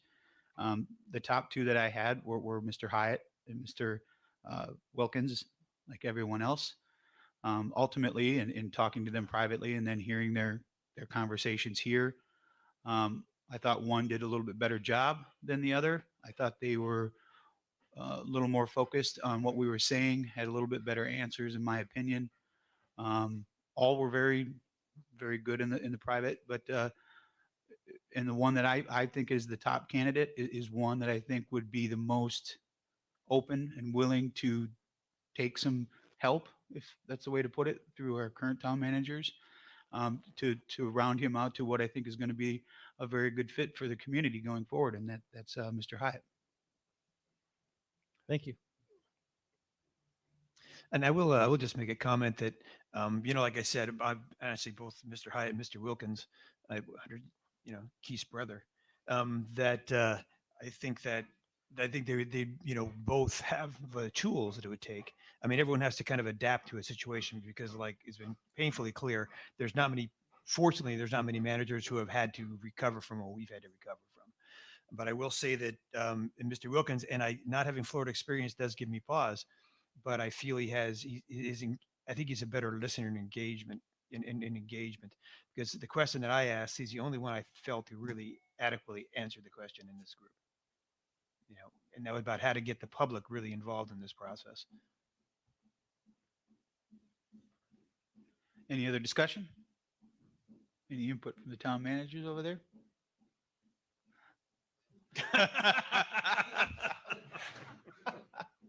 Wow, I wish I had a picture of that. All right, well then let's move forward with filling out our ranking sheets. We'll turn them into the town clerk, and then I believe you just announce it. Okay.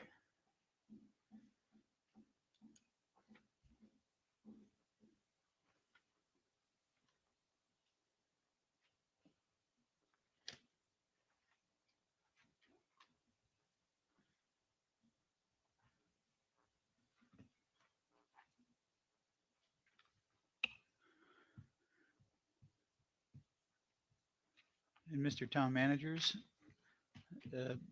someone that's new to this, what is the customary thing after the ranking? Is it to bring the top rated person back in, or is it to continue on with the agenda? Well, I think you'll announce the results, and then the policy you have in place is that you enter into negotiations with the number one ranked candidate. If you would like whoever that is to come back in and have any further discussion, always difficult to get in details of a contract.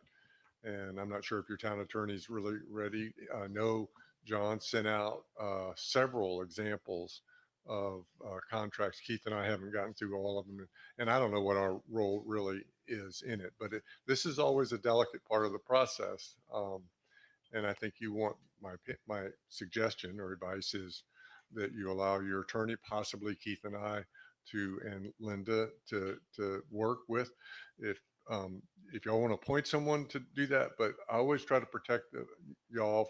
This is delicate. You're talking about salaries. You're talking about other benefits. You don't really know what the candidate's expectation is. And those are not public conversations. Obviously, the contract has to come back to you for final consideration.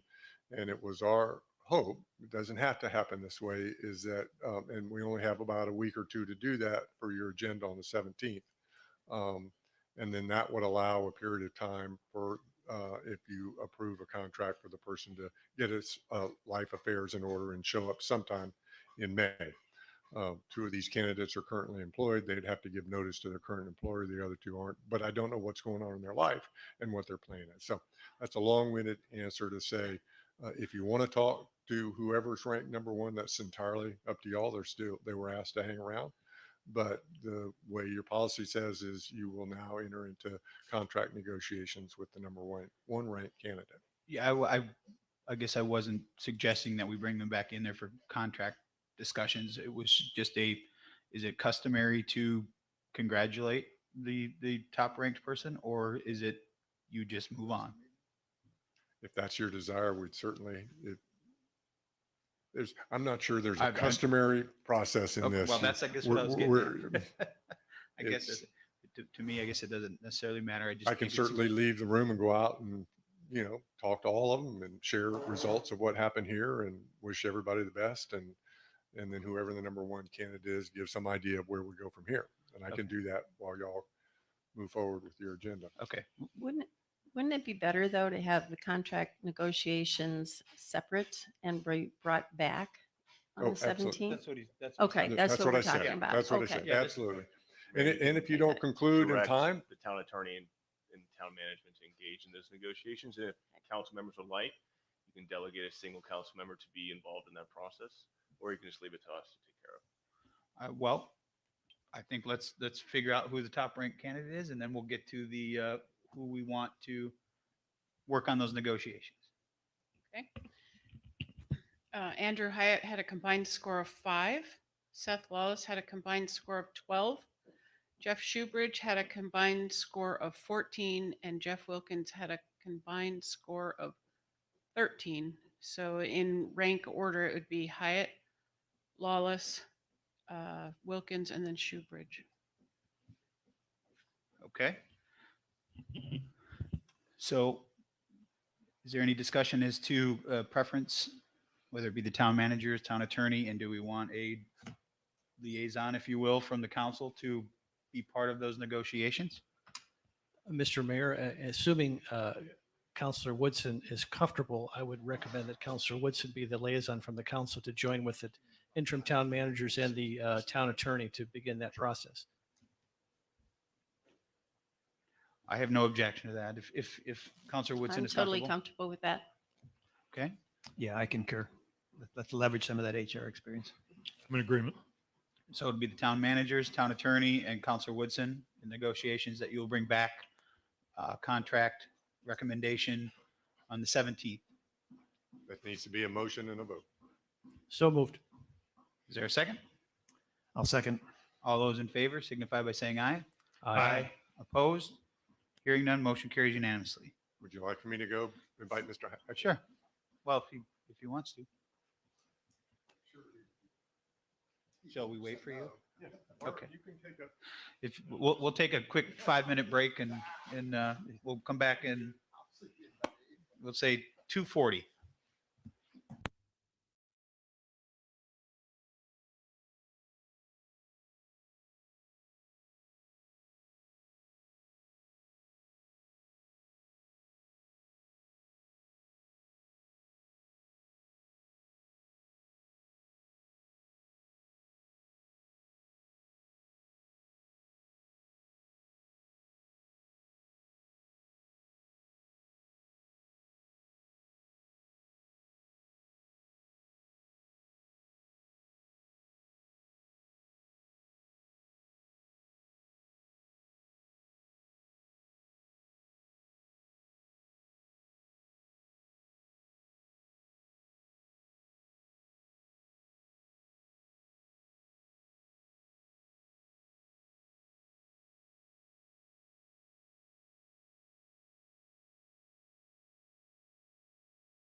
Welcome back, everyone. We'll call the meeting back to order at 2:42. We're going to look over here to the town clerk.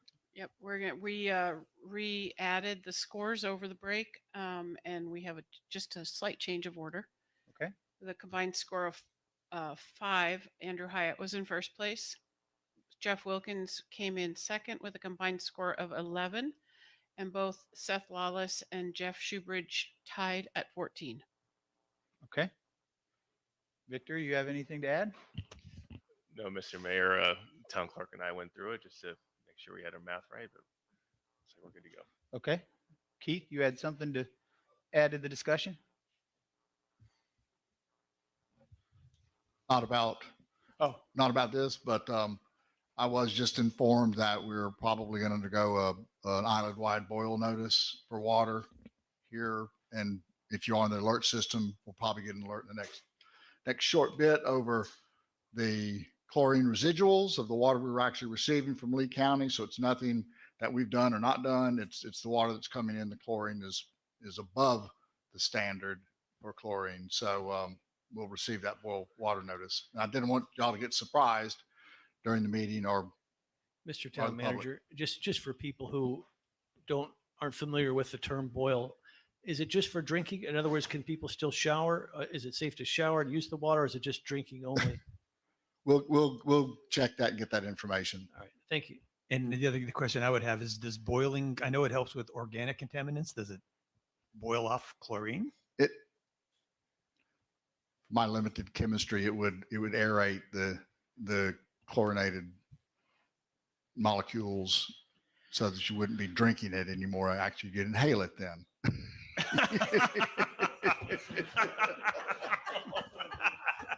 One way to do it. All right. Well, just give us an update under the town manager items at the end here. Mr. Hyatt, you want to come up real quick? We just want to welcome you to the negotiations.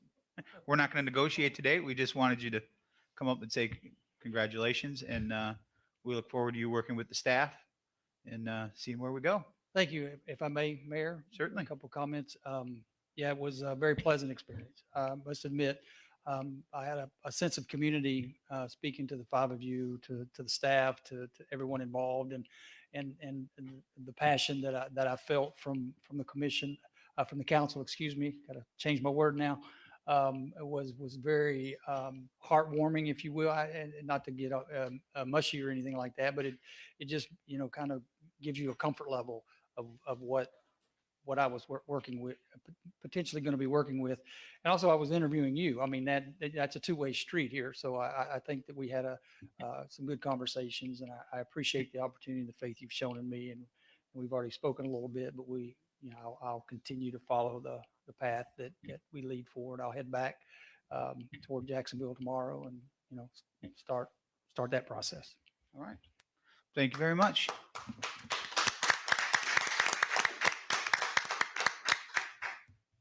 Wasn't expecting that.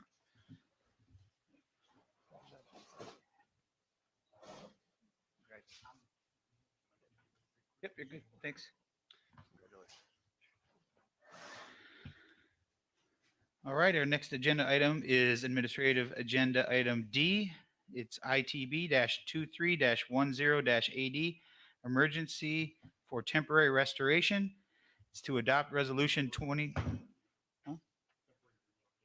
Temporary relocation. I don't know what I said, but adopt resolution 23-26 entitled a resolution of the town council of the town of Fort Myers Beach, Florida, accepting C.E. Gleason Contractors, Inc. as the lowest responsive and responsible bidder to ITB-23-10-AD, emergency preparations for temporary relocations, approving an agreement between the town and C.E. Gleason Contractors, Inc. for temporary relocation work, authorizing the town manager to execute an agreement and expanded budgeted funds on behalf of the town and providing an effective date. Want to take it from here, Mr. Town Manager? Do we want to hear from Mr. Gleason? We had questions. This is a project that's been bid twice. This goes back to pretty much starting right after the storm.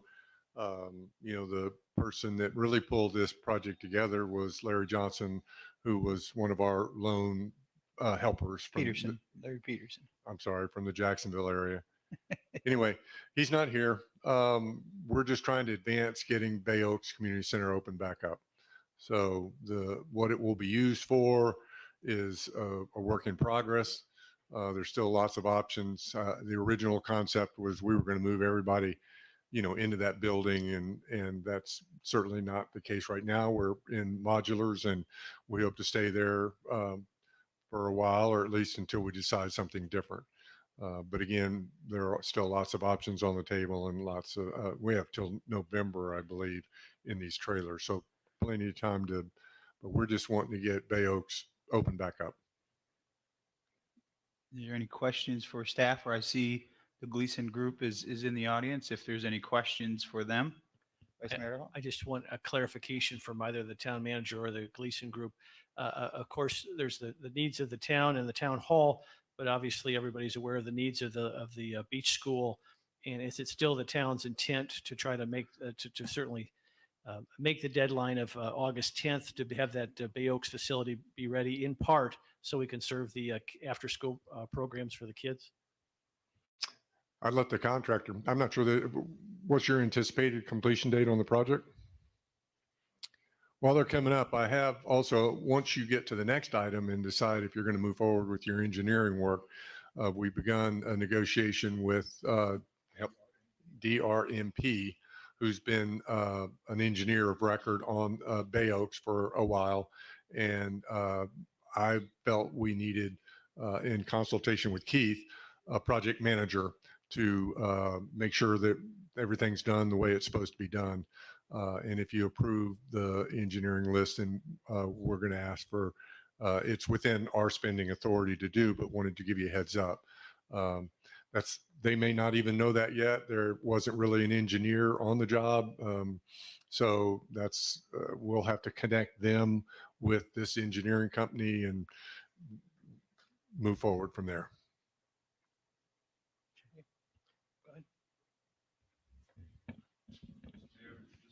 Turn your mic on. Mr. Vice Mayor, members of the council, town attorney, and Madam Clerk, managers, ladies and gentlemen. My name is Rudy Garcia. I'm here on behalf of CE Gleason. Next to me is Mike Whitaker. We also have Bob Stahl, which is in the audience, as well as your project manager, Ricardo Ray, is here today. What we're looking at is, first of all, I would love to ask a couple of questions. When could we have the keys? Because we'd like to get started as soon as you're ready, as soon as the contract would allow us to. And who would the contact person be? But it looks like, to answer your question, 90 days from the day that we start would put us in the midst of July. So we would comply with the request of prior to August 10th. That would be outstanding. Thank you. The way it breaks down, the way it breaks down is after today, there's a 10-day grace period before a clock actually starts. And from that, we've got 90 days. And I believe the only holiday it hits is July 4th for one day. So right around that time, 7th, 10th is around the completion, but we'll have an exact calendar for you on that. But that's the target time right now. We have been working on the products that have been specified and ascertaining those and finding where and how quickly we can have everything ready here on the job site to be able to start moving forward with the entire schedule.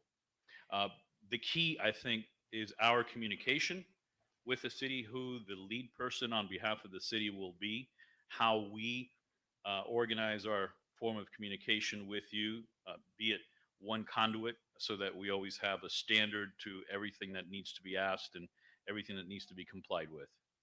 I certainly appreciate your sense of urgency, and that date, that August 10th date's very important. Thank you.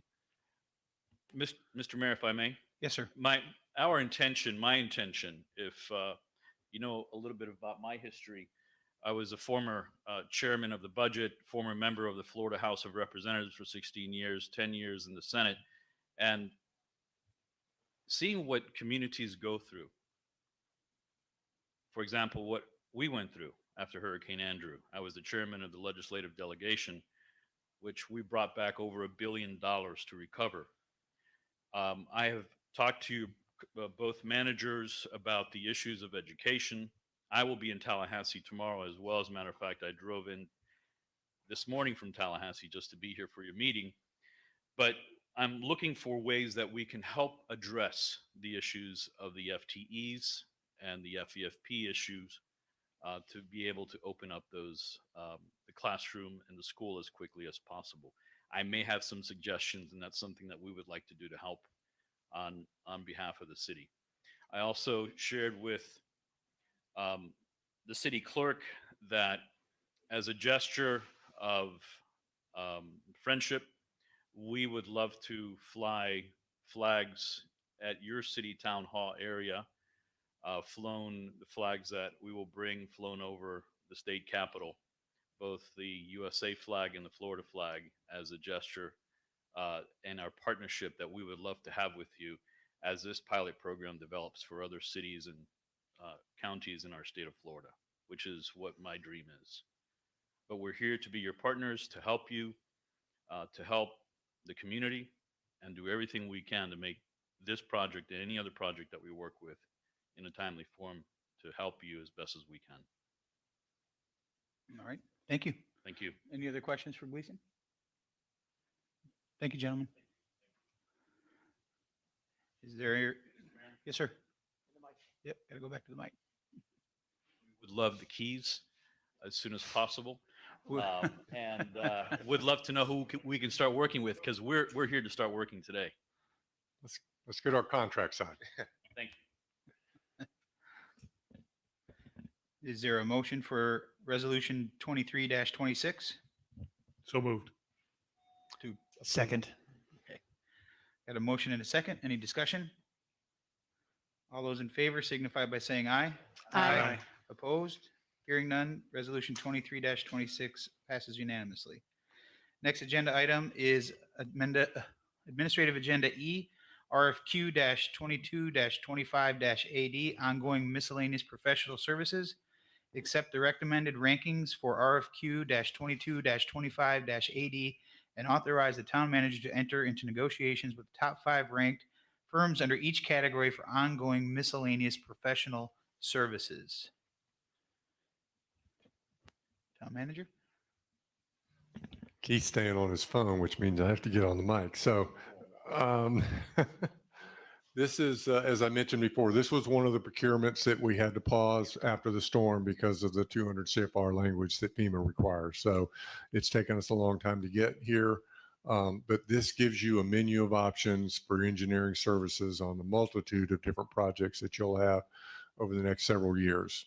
So I think when talking with the town attorney, the technical thing we want to do is get authorization to not only negotiate, but enter into the contracts with the top ranked firms so we can begin issuing task orders on some of these projects that have been unfortunately waiting in the wings to get done. Specifically like the one that you just awarded. Okay. I have somebody as a project manager over that project. When he asked who he's going to report to, right now we can't answer that question today. Fair enough, but you're going to work with DRMP Yes. on that specific, right? Okay. Yes. And Jason. Yeah. Are there any questions for the town manager? Is there a motion for RFQ-22-25-AD? Motion, go ahead. I'll move to approve.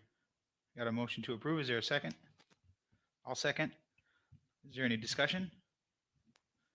All those in favor signify by saying aye. Aye. Opposed? Aye. Hearing none, motion carries unanimously. Administrative agenda item F, Public Claims Adjuster. Authorize the town manager to waive the procurement policy and execute an agreement with Garrett Claims Group as a public adjuster. Mr. Town Manager? So this is another issue that we've been dealing with since Keith and I got here. We've had ongoing conversations, multiple calls with the Florida League of Cities Insurance Trust over your insurance claims. We had one last week. This one's kind of time of the essence, especially for town hall, because we've been trying to get in a position to where we could demo town hall and want to do it through the state iandebris.com, where we won't have incur a cost for doing it. FEMA was in this past week while I was here doing their inspection. We've been waiting on that, and that it passed, or whatever you want to say. It's demolished in their opinion. So, insurance adjusters, there are a lot of them out there. Mr. Garrett, somebody that I worked with in Apalachicola and in Gulf County after Hurricane Michael. If you've looked at the agreement, it's a contingency agreement.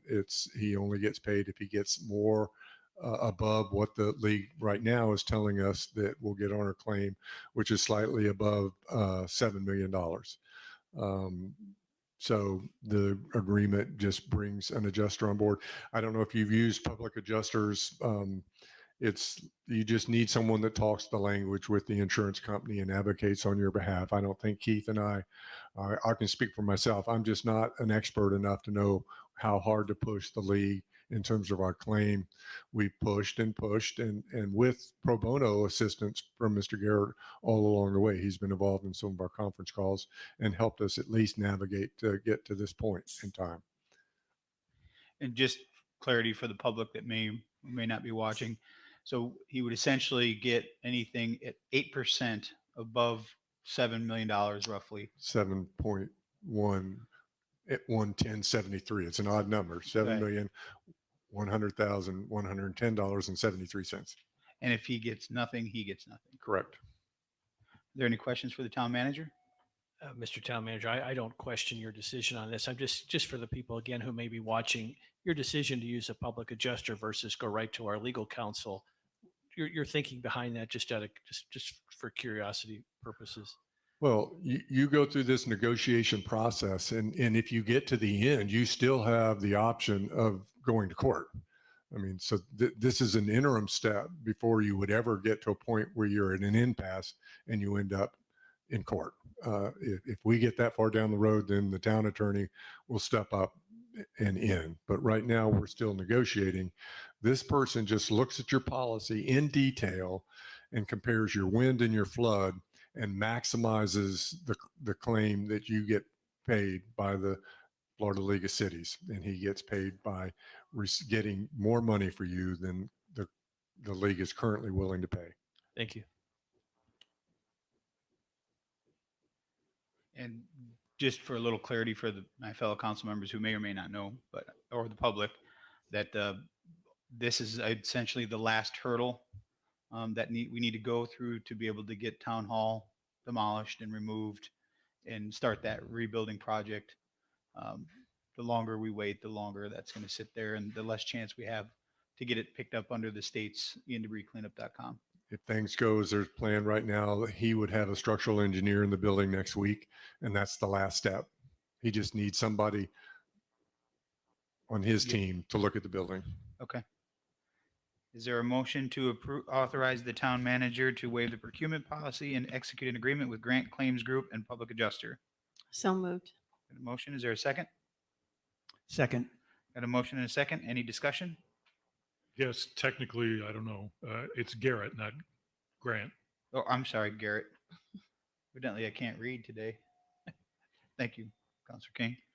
I would just like to say, I don't know who negotiated with them, but I know that we're personally working with adjusters as we speak, and they have been amazing, way beyond what we could have ever even thought to bring to fruition. And the normal fee is 10%.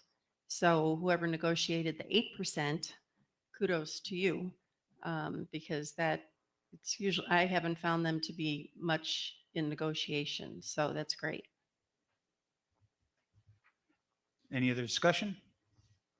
Hearing none, we got a motion and a second. All those in favor signify by saying aye. Aye. Opposed? Hearing none, motion carries unanimously. The last administrative agenda item G is for RFQ-23-11-TC, Town of Fort Myers Beach General Legal Representation. It's for the selection of a town attorney. Mr. Manager? Yeah, sorry. We'd solicited for services within the Southwest Florida area, Manatee County down to Collier County. And with that stipulation, and also the stipulation that it be a Florida Bar local government certified firm. And we received only one response. That was from a firm in Clearwater, which is outside of that geographic area. But they have an attorney who lives in Babcock Ranch. So I don't, and he operates out of his house. I don't know if that would be satisfactory to council or not. Given that, if I needed to, I would recommend changing microphones. Thank you.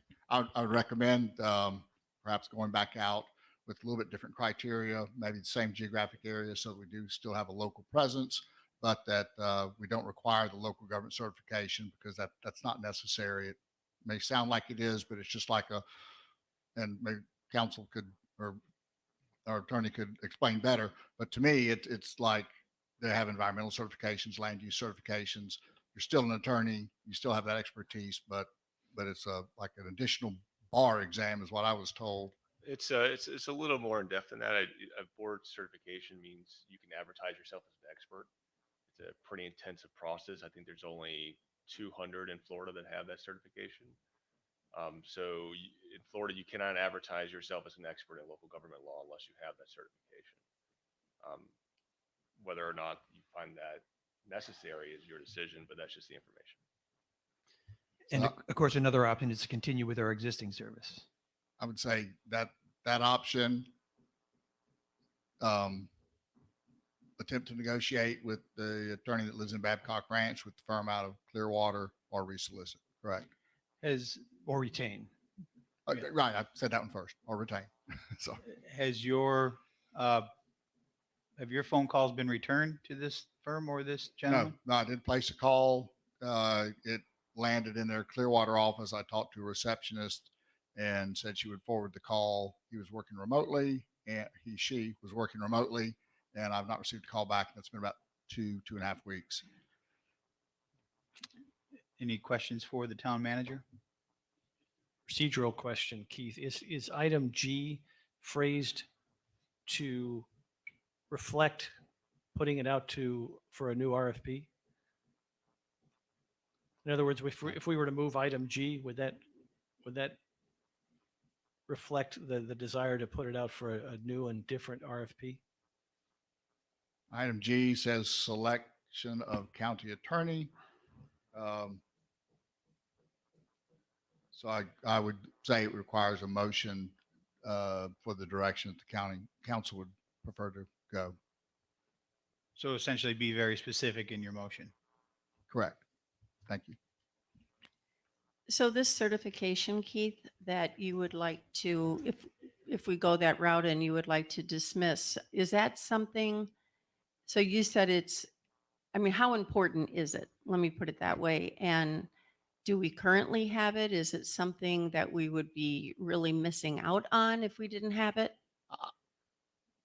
My non-legal opinion, and then I'll pitch it over to Victor. I did receive a call from one of the firms I'd expected to respond, who specializes in local government law. And they said, while some of their attorneys do have this certificate individually, the firm is not certified, and they did not have an attorney available with that certification for us. So they opted not to, while they were one that downloaded our solicitation, they opted not to submit. So I would assume that since they specialize in local government law, that it's not necessary, and I can't comment on the importance of it.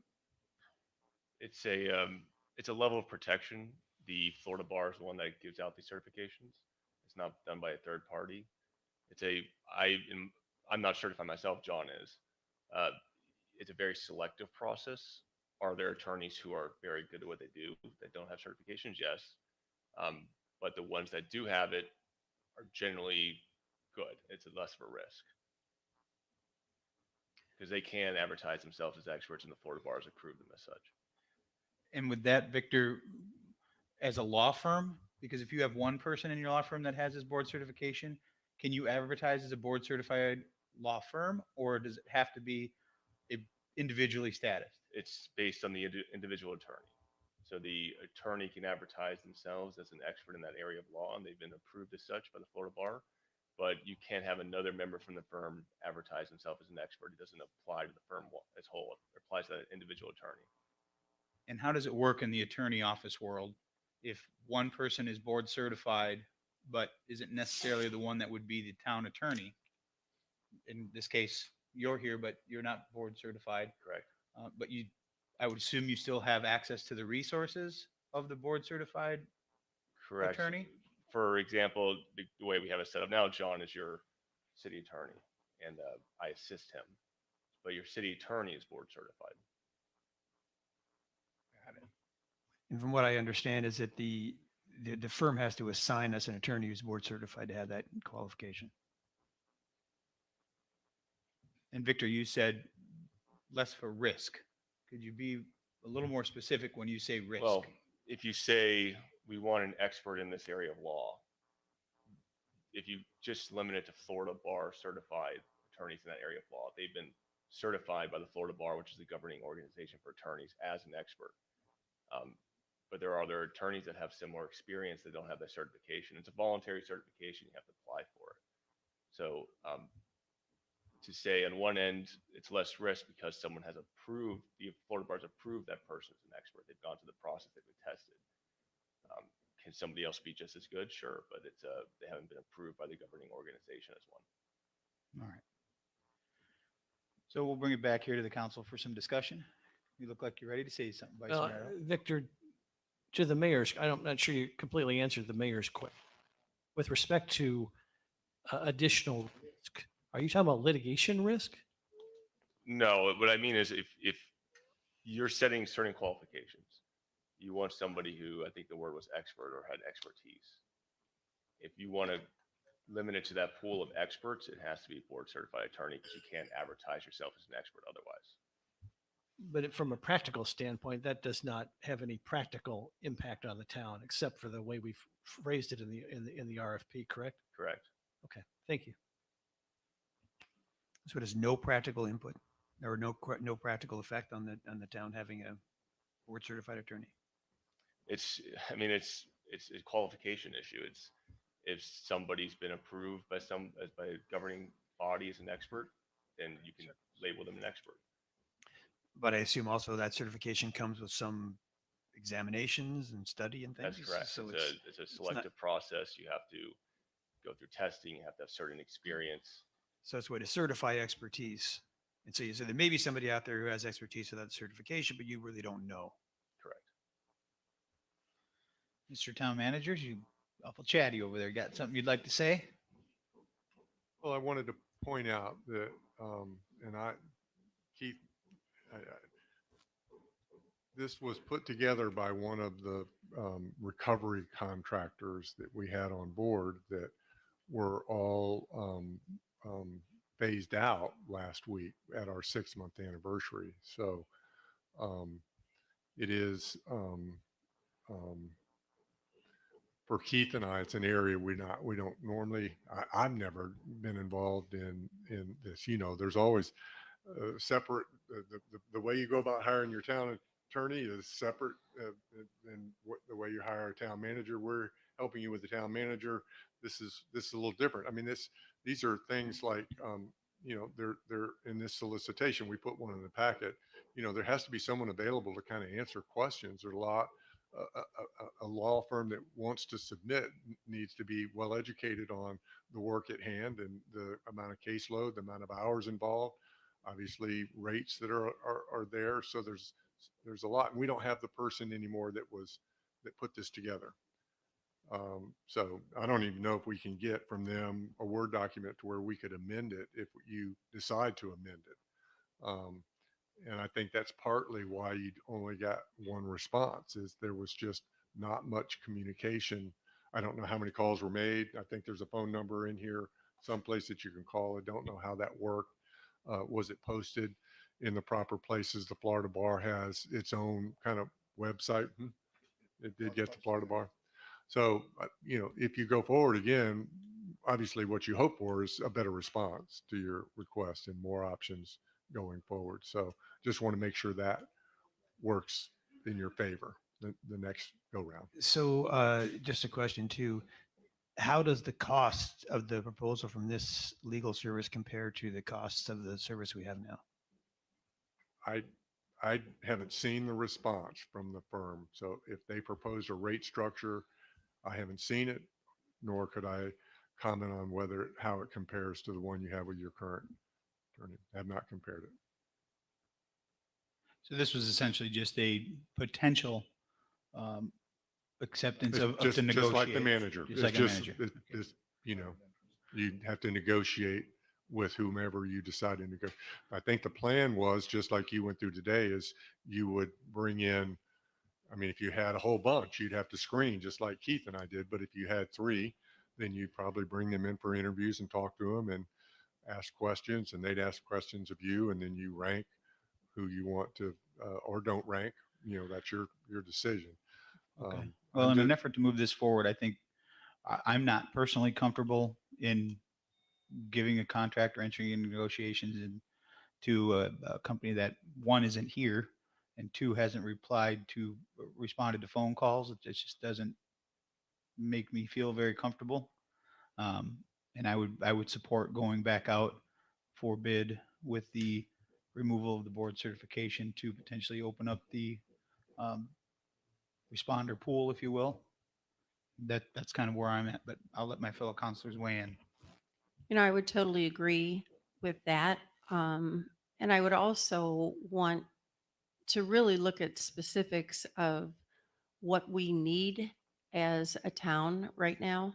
Obviously, there's certain criteria that's going to be standard all the way through, but maybe what have been our disappointments and the reason we're doing this in the first place, and what are those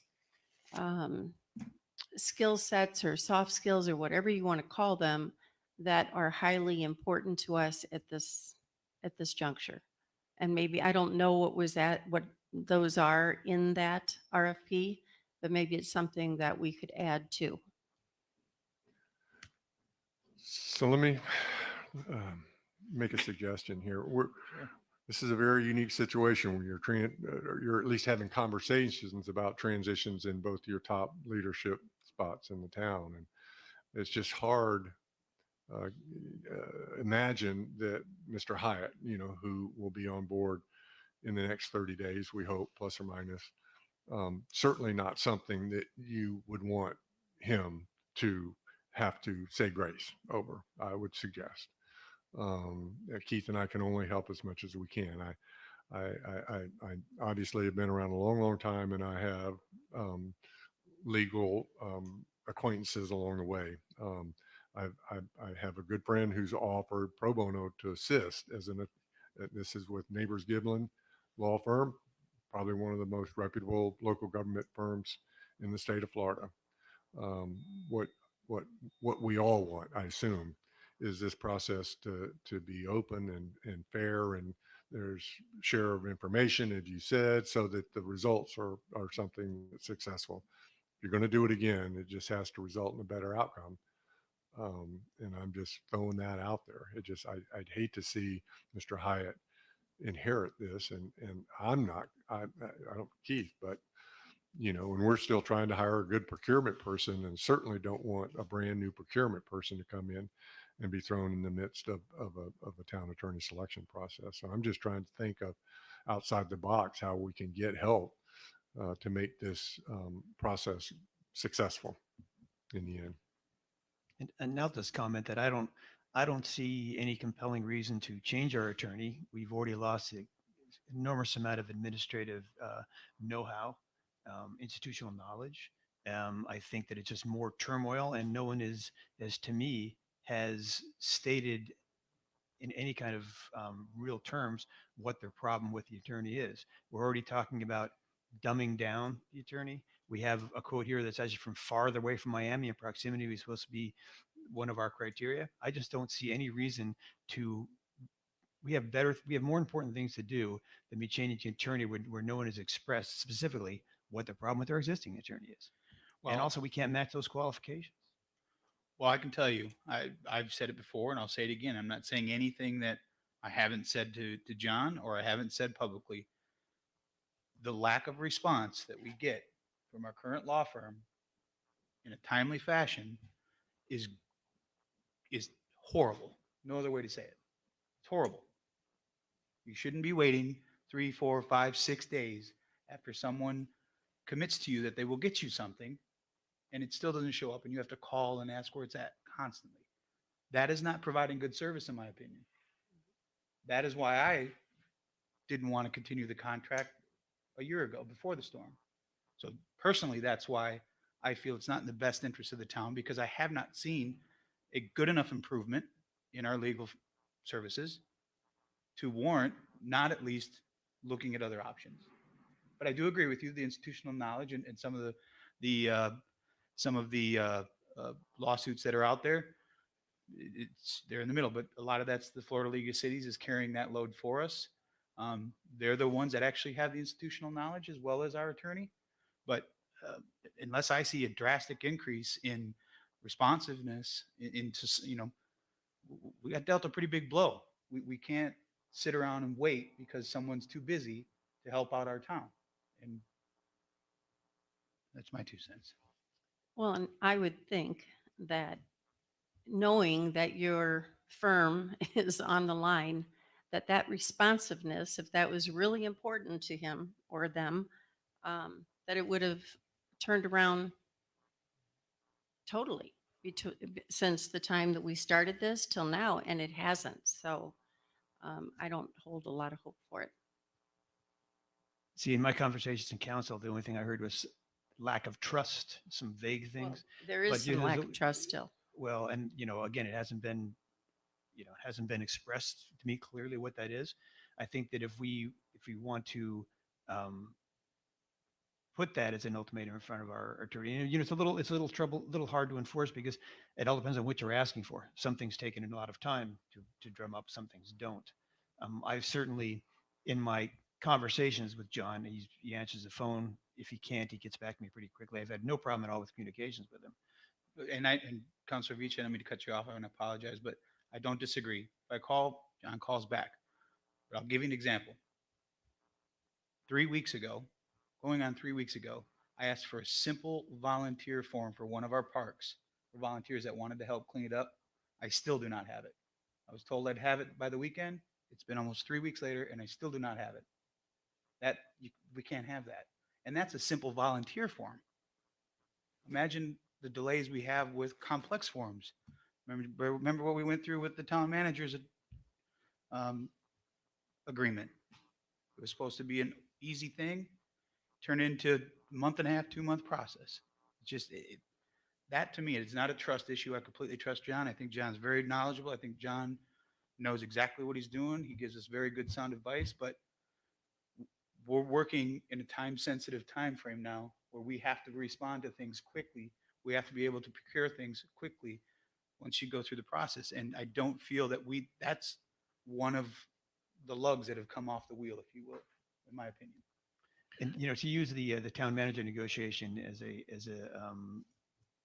an example, I mean, every negotiation has 2 sides, and so the interim town managers had the form that they had used, and our attorney had the form that we had used, and we don't give our attorney the authority to be able to, on his own, change the contract, and without council approval. So we were a part of that, COG. Can I ask for a clarifying point? You mentioned if we going forward, something about another firm with pro bono. I guess wasn't clear on what you were meaning by that. Well, if you decide to resolicit, this document then needs to be amended. I took it upon myself to forward the document to the firm that I mentioned, and I think Keith has gotten some feedback on some changes. This was again done by C.D. McGuire, I believe. Some of the things that Karen brought up, I mean, some conversation about what y'all want in here in order to get a response that's responsive would take a little bit more work. And so, yes, I'm suggesting that this is a legal process. I am attempting to get Keith and I out and Mr. Hyatt out and give you help at no cost to have a successful outcome. Make sure it's posted in the right place. Make sure it's amended the way you want it. Probably has to come back to you in a different form for you to bless it before it goes out again. Answer questions. Somebody that can, in legally, in lawyer talk, communicate with firms that have an interest and put your best foot forward. And I just don't think Keith and I are the right people to fill that spot. And I know this brand new procurement person would not be. And I know Mr. Hyatt, I wouldn't want to put him in that position. So I'm just throwing it out there that there's a path forward to get some help so that the results are better than you got the first time. And we don't have the help that we had when this went out right now. Well, I personally don't have an issue with, local, that's a pretty broad word. I do not have an issue with the firm being outside the window that was in there should someone reside inside that window or in this scenario. But the lack of responsiveness to me doesn't get us any more than what we're dealing with now. And I would be in favor of, as I said, rejecting this bid, sending it back out for bid through your pro bono status of the company that you had mentioned, assuming we can do that without having to vote on something with procurement issues, but preferring a board certified, but not necessarily making it a requirement, and then see where it goes from there. And is there a standard time frame on that turnaround? I know the time frame that we had was pretty long, but I don't know if that's something that is a must, if we can shorten that time frame on turnaround. I don't even know that I can answer that.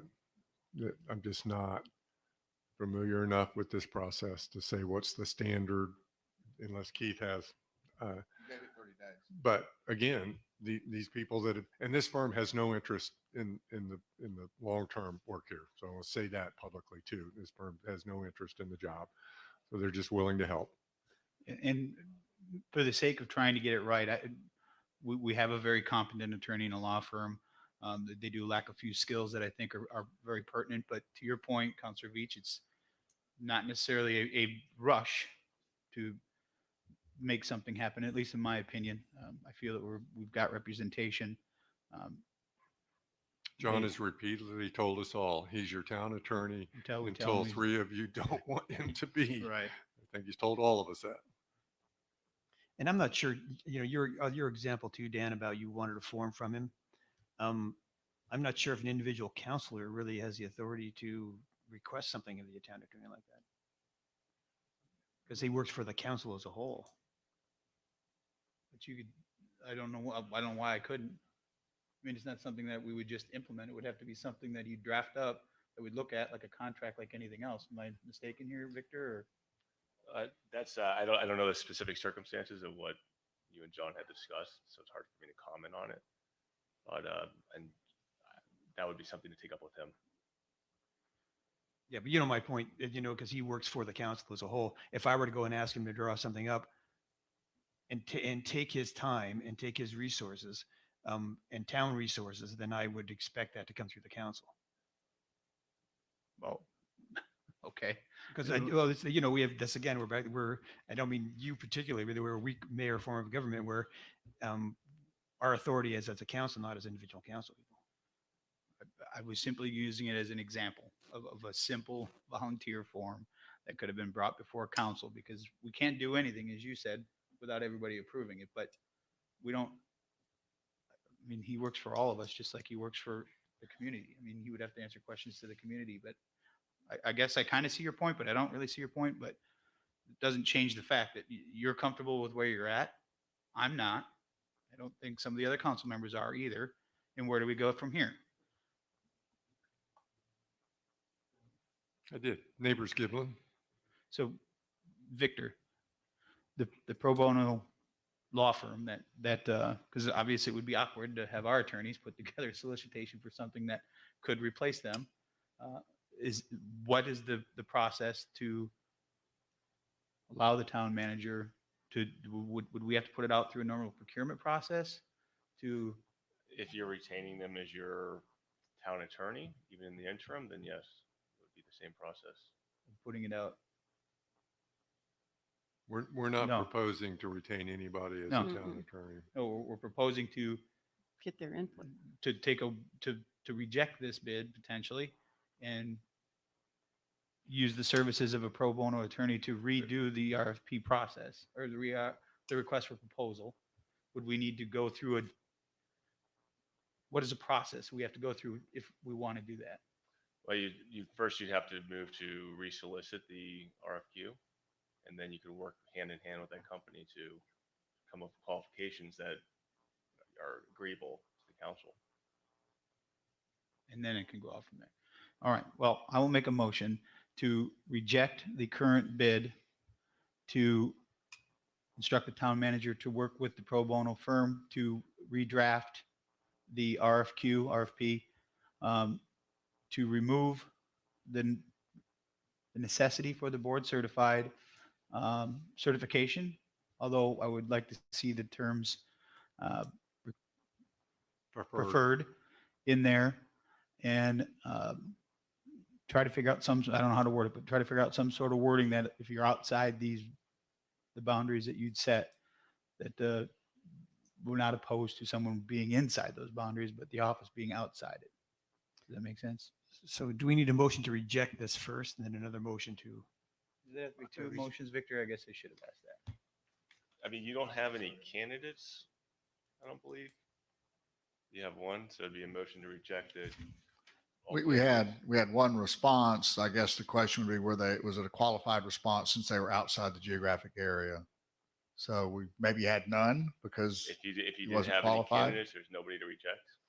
Correct. So then it would just be to move to resolicit the RFQ with the input from the pro bono office. I will amend my motion to resolicit for town attorney with the amendments so discussed. Second.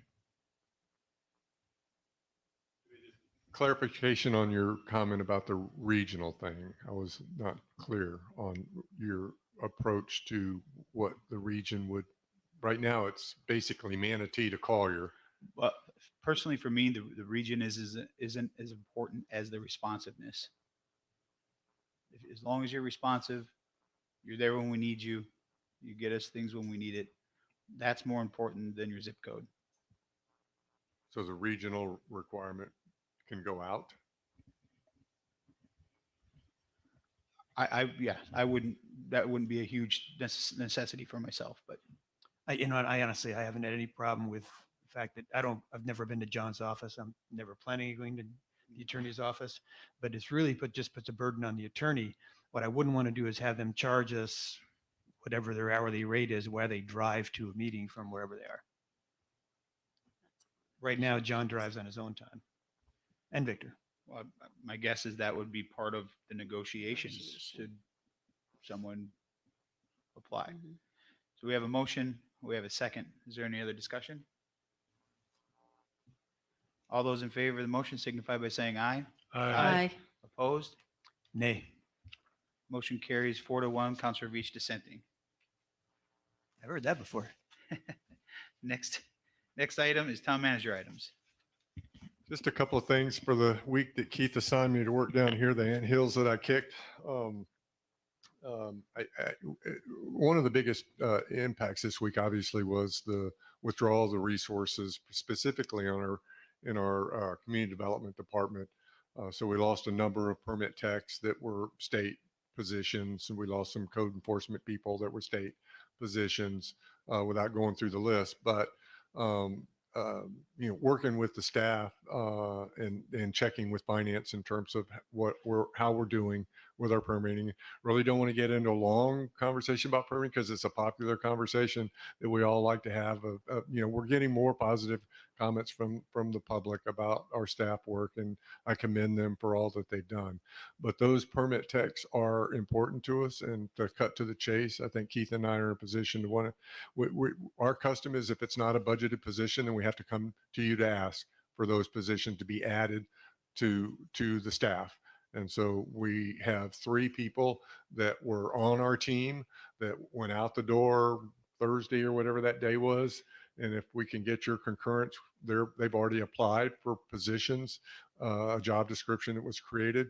And with your concurrence, we can have them back in the office and working maybe by tomorrow or the next day. And so our ask is for those 3 positions. And finance has certainly concurred that the resources are there based on the amount of activity that you've got, that we can financially support those 3 positions. So the fees for the permits coming in will pay for the permitting positions. Correct. Like it's supposed to work. Yes, sir. I'll make a motion to authorize the town manager to hire the 3 permitting techs to replace those that were lost after the 6-month timeframe. I'll second. Got a motion and a second. Discussion? So I just have a question with what you said. So are you looking at hiring the same people? Yes, ma'am. Okay. So everyone is in agreement that the services they provided, Steve, they were capable, good people that work for us. and they've We, all, we like them. They like us. They want to Okay. come back to work. okay, and they already filled it out and ready to go. Yes, ma'am. Now, are these with how many texts did we have from the in that 6-month period? Yeah, I more may than 3, stumble right? on this and Steve may have to help me, or Keith. It's a mixture. We still have 2 Parks and Rec employees that are on loan that were trained as permit techs. I think we have 4 of our own. And so that's 6. And sure, Yeah. I'll mess it up.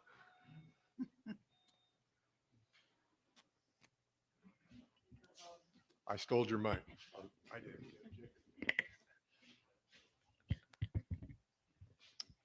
Good afternoon, Steve Poposky, Community Development Director. We had several people helping us. We had 7, and we had 10 code officials. So as far as permitting goes, we had quite a few, but I believe the request was for 4. 3 would be happy with, 4 would be very happy with. I think that it would really help to get the permits out in time and continue the level of service that we've sort of set expectations as. In order to have people come in, we have some helpers that are helping from other departments. They're eventually going to need to be reallocated to their original departments. So these positions would basically be replacing them. as So do well. we have 3 or 4 candidates? We have 4. But we only have 3 spots? So are we saying we have 4 spots? I believe they're saying we only have the money for 3 spots. Oh.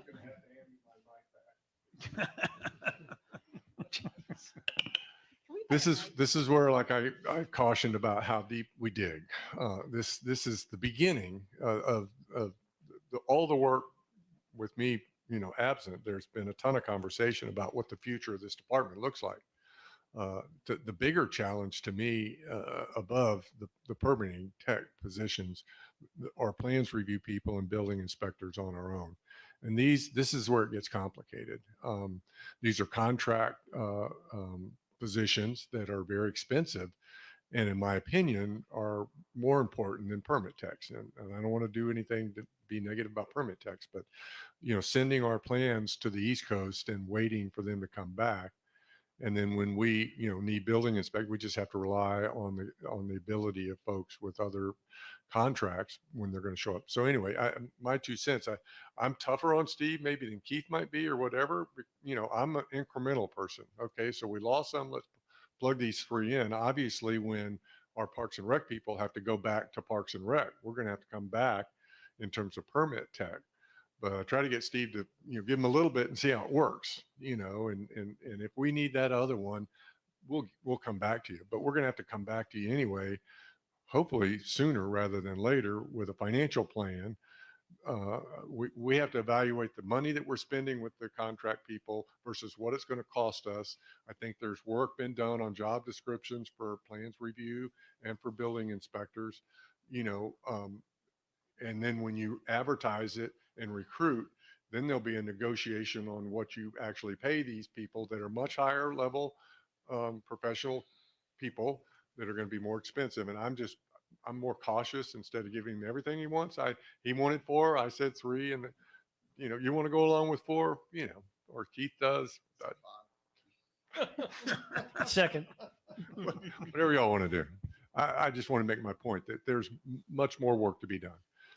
We all are on the same page. We want to get this department away from the contract world and with a dedicated in-house committed to our community with as quick response to our citizens as possible. And that's what everybody's working towards.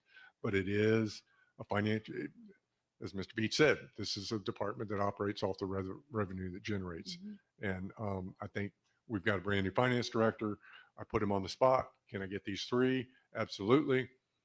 Then after that, there has to be more conversation. Steve's got to get with them, work out a financial plan on these. I don't know how many plans for you people we were even talking about. I've lost track of that. And then how many building inspectors we'd have to hire.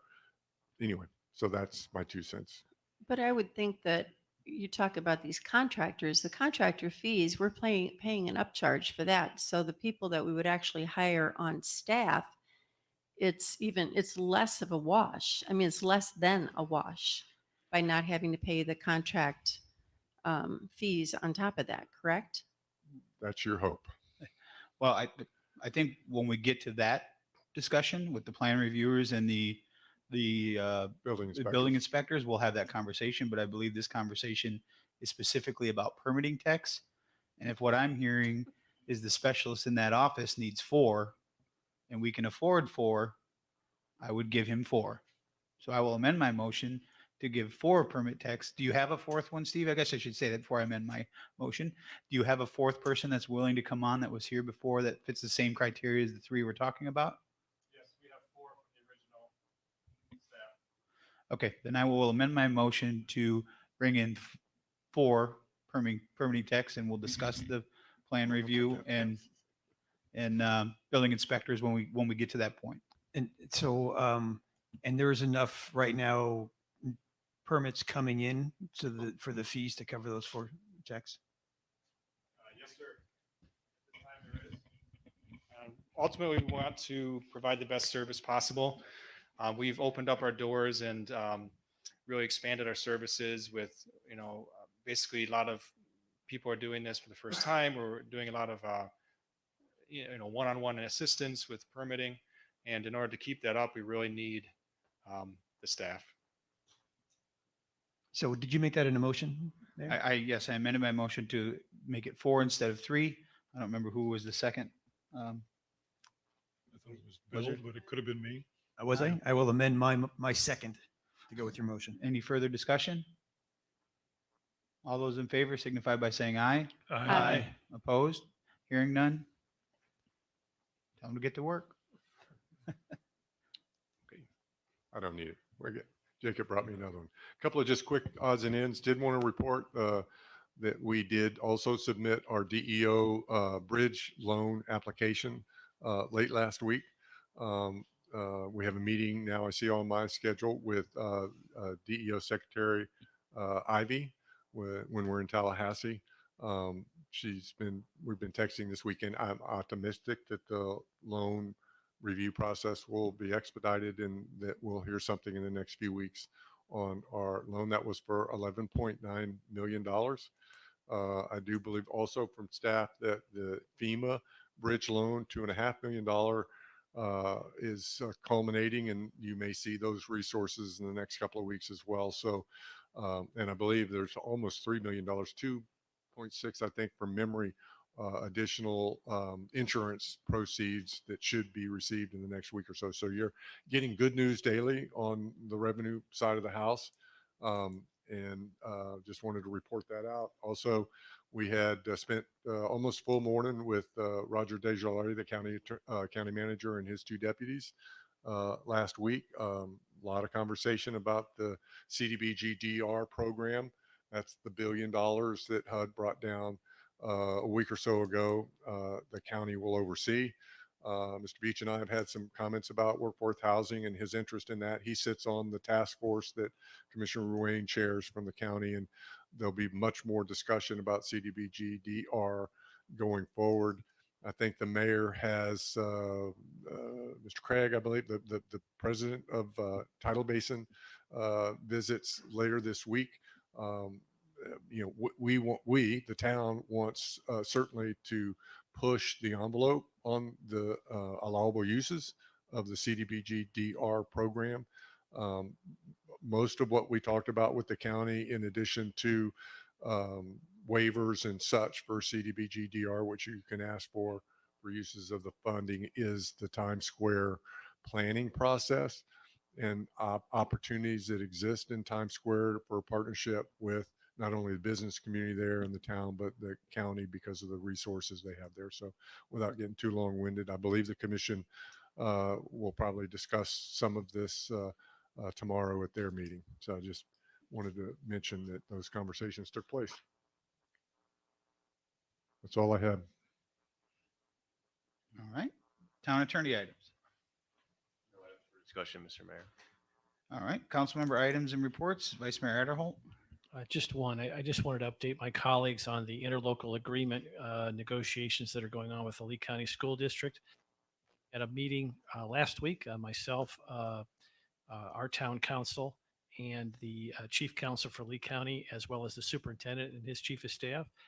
And they have asked us to sort of evolve into a informal cone of silence while these negotiations are going on.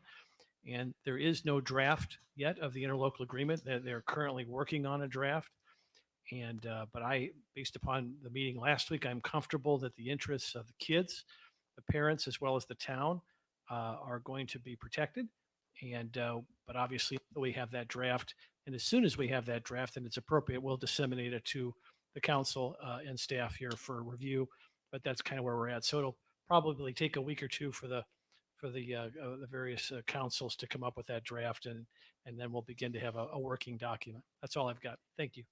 Very good. Thank you, Councilor Veach. Yeah, I've got a couple of things. One thing is through this through this Recover Lee program is that the block grant. So the CDBG-DR block grant.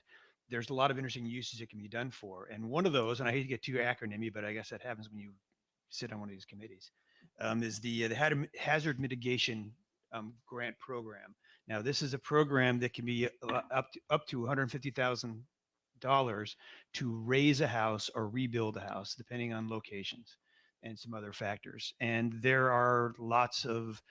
It takes a long time. You have to carry flood insurance in perpetuity afterwards. So there's definitely strings to it, but it can be a game changer for a lot of people who are struggling about whether or not they're going to rebuild. The other thing is that typically those hazard mitigation grants are 75% grant, 25% match. But at the last meeting, I was told that the block grants can also be used for that 25% match. So the combination of those two pieces can really be a game changer for people. If anybody's listening and isn't on Facebook or any of the programs, the town has a link where you express your interest. There is no risk. You can back out at any time you want. We needed 50 people to qualify as a municipality. The last I heard, we were about 100. So now if they disqualify some of those people for various reasons, it may come down, but it's a really good opportunity for people to try to get their house raised and we have a safer community and keep some of our people here. Another thing is I know that they get involved in this, Tidal Basin is kind of as a point person. And at another event I attended, there was USDA, the Department of Agriculture, and I was told by them, and they gave me a table, that we are qualified for USDA funding for two reasons.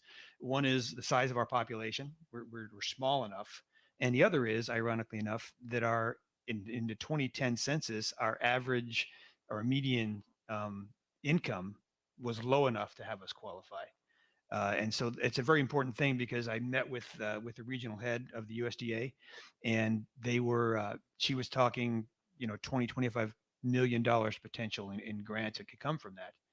I don't know, of course, the strings. I did call in Eliza from Tidal Basin to be a part of the conversation so they could speak the acronym speak.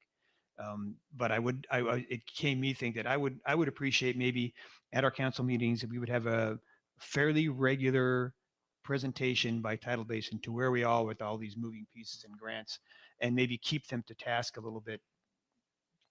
Encourage them to come in with good news for us. Yeah, I'd certainly support that. That was actually one of the things I was going to talk to Mr. Craig about when he comes to town this week. So I'd be in support of that. Counselor Veach suggested, maybe once a month, get an update from Tidal Basin as to where we are with applying. I guess I shouldn't put words in your mouth, but where we're at as far as financially going after grants, what we received, what's pending, what's coming in, what's potentially out there we could go after. Just update us as to where they're at. Yep, certainly. And I'd also asked them a week or so ago that I wanted to start meeting with our finance director and them just to get an idea of how that's flowing too, of when we could expect to get some funds returned to us, what's coming in the pipeline and what's coming out of the pipeline. So once a month report to council would be great. And also I would appreciate just knowing what the needs are, because I know a lot of the needs are matches for things that we've got funding for.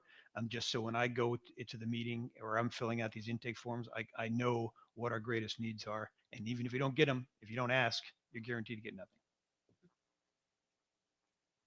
Anything else? That'll do it. Counselor Woodson? The only thing is I was remiss when it was giving accolades. We got mail. So that was a long time coming. And thanks to Vice Mayor Adderholt for starting that whole process.